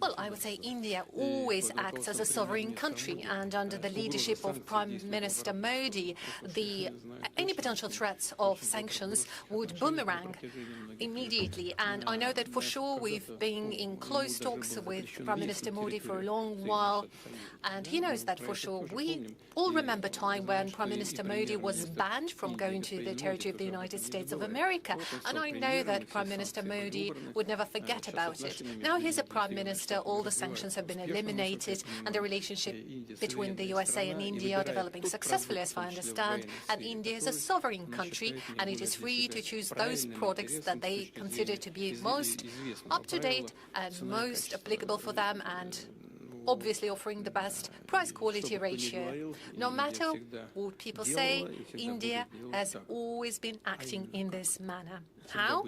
Well, India is always guided by its national interests. Of course, that is a very sensitive area, the defense area.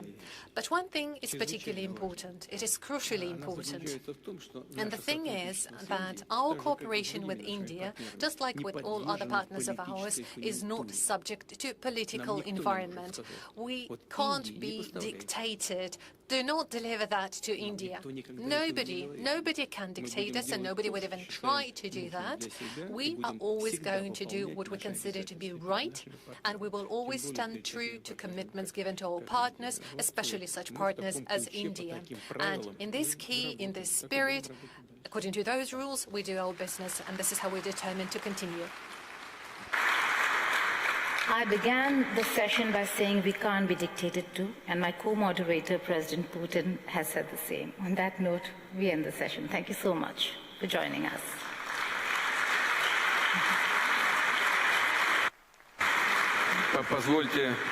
If I may, on behalf of all the people present in this hall, here in the panel, we would like to thank our charming moderator for this joint work and joint conversation. Thank you very much for your moderation support.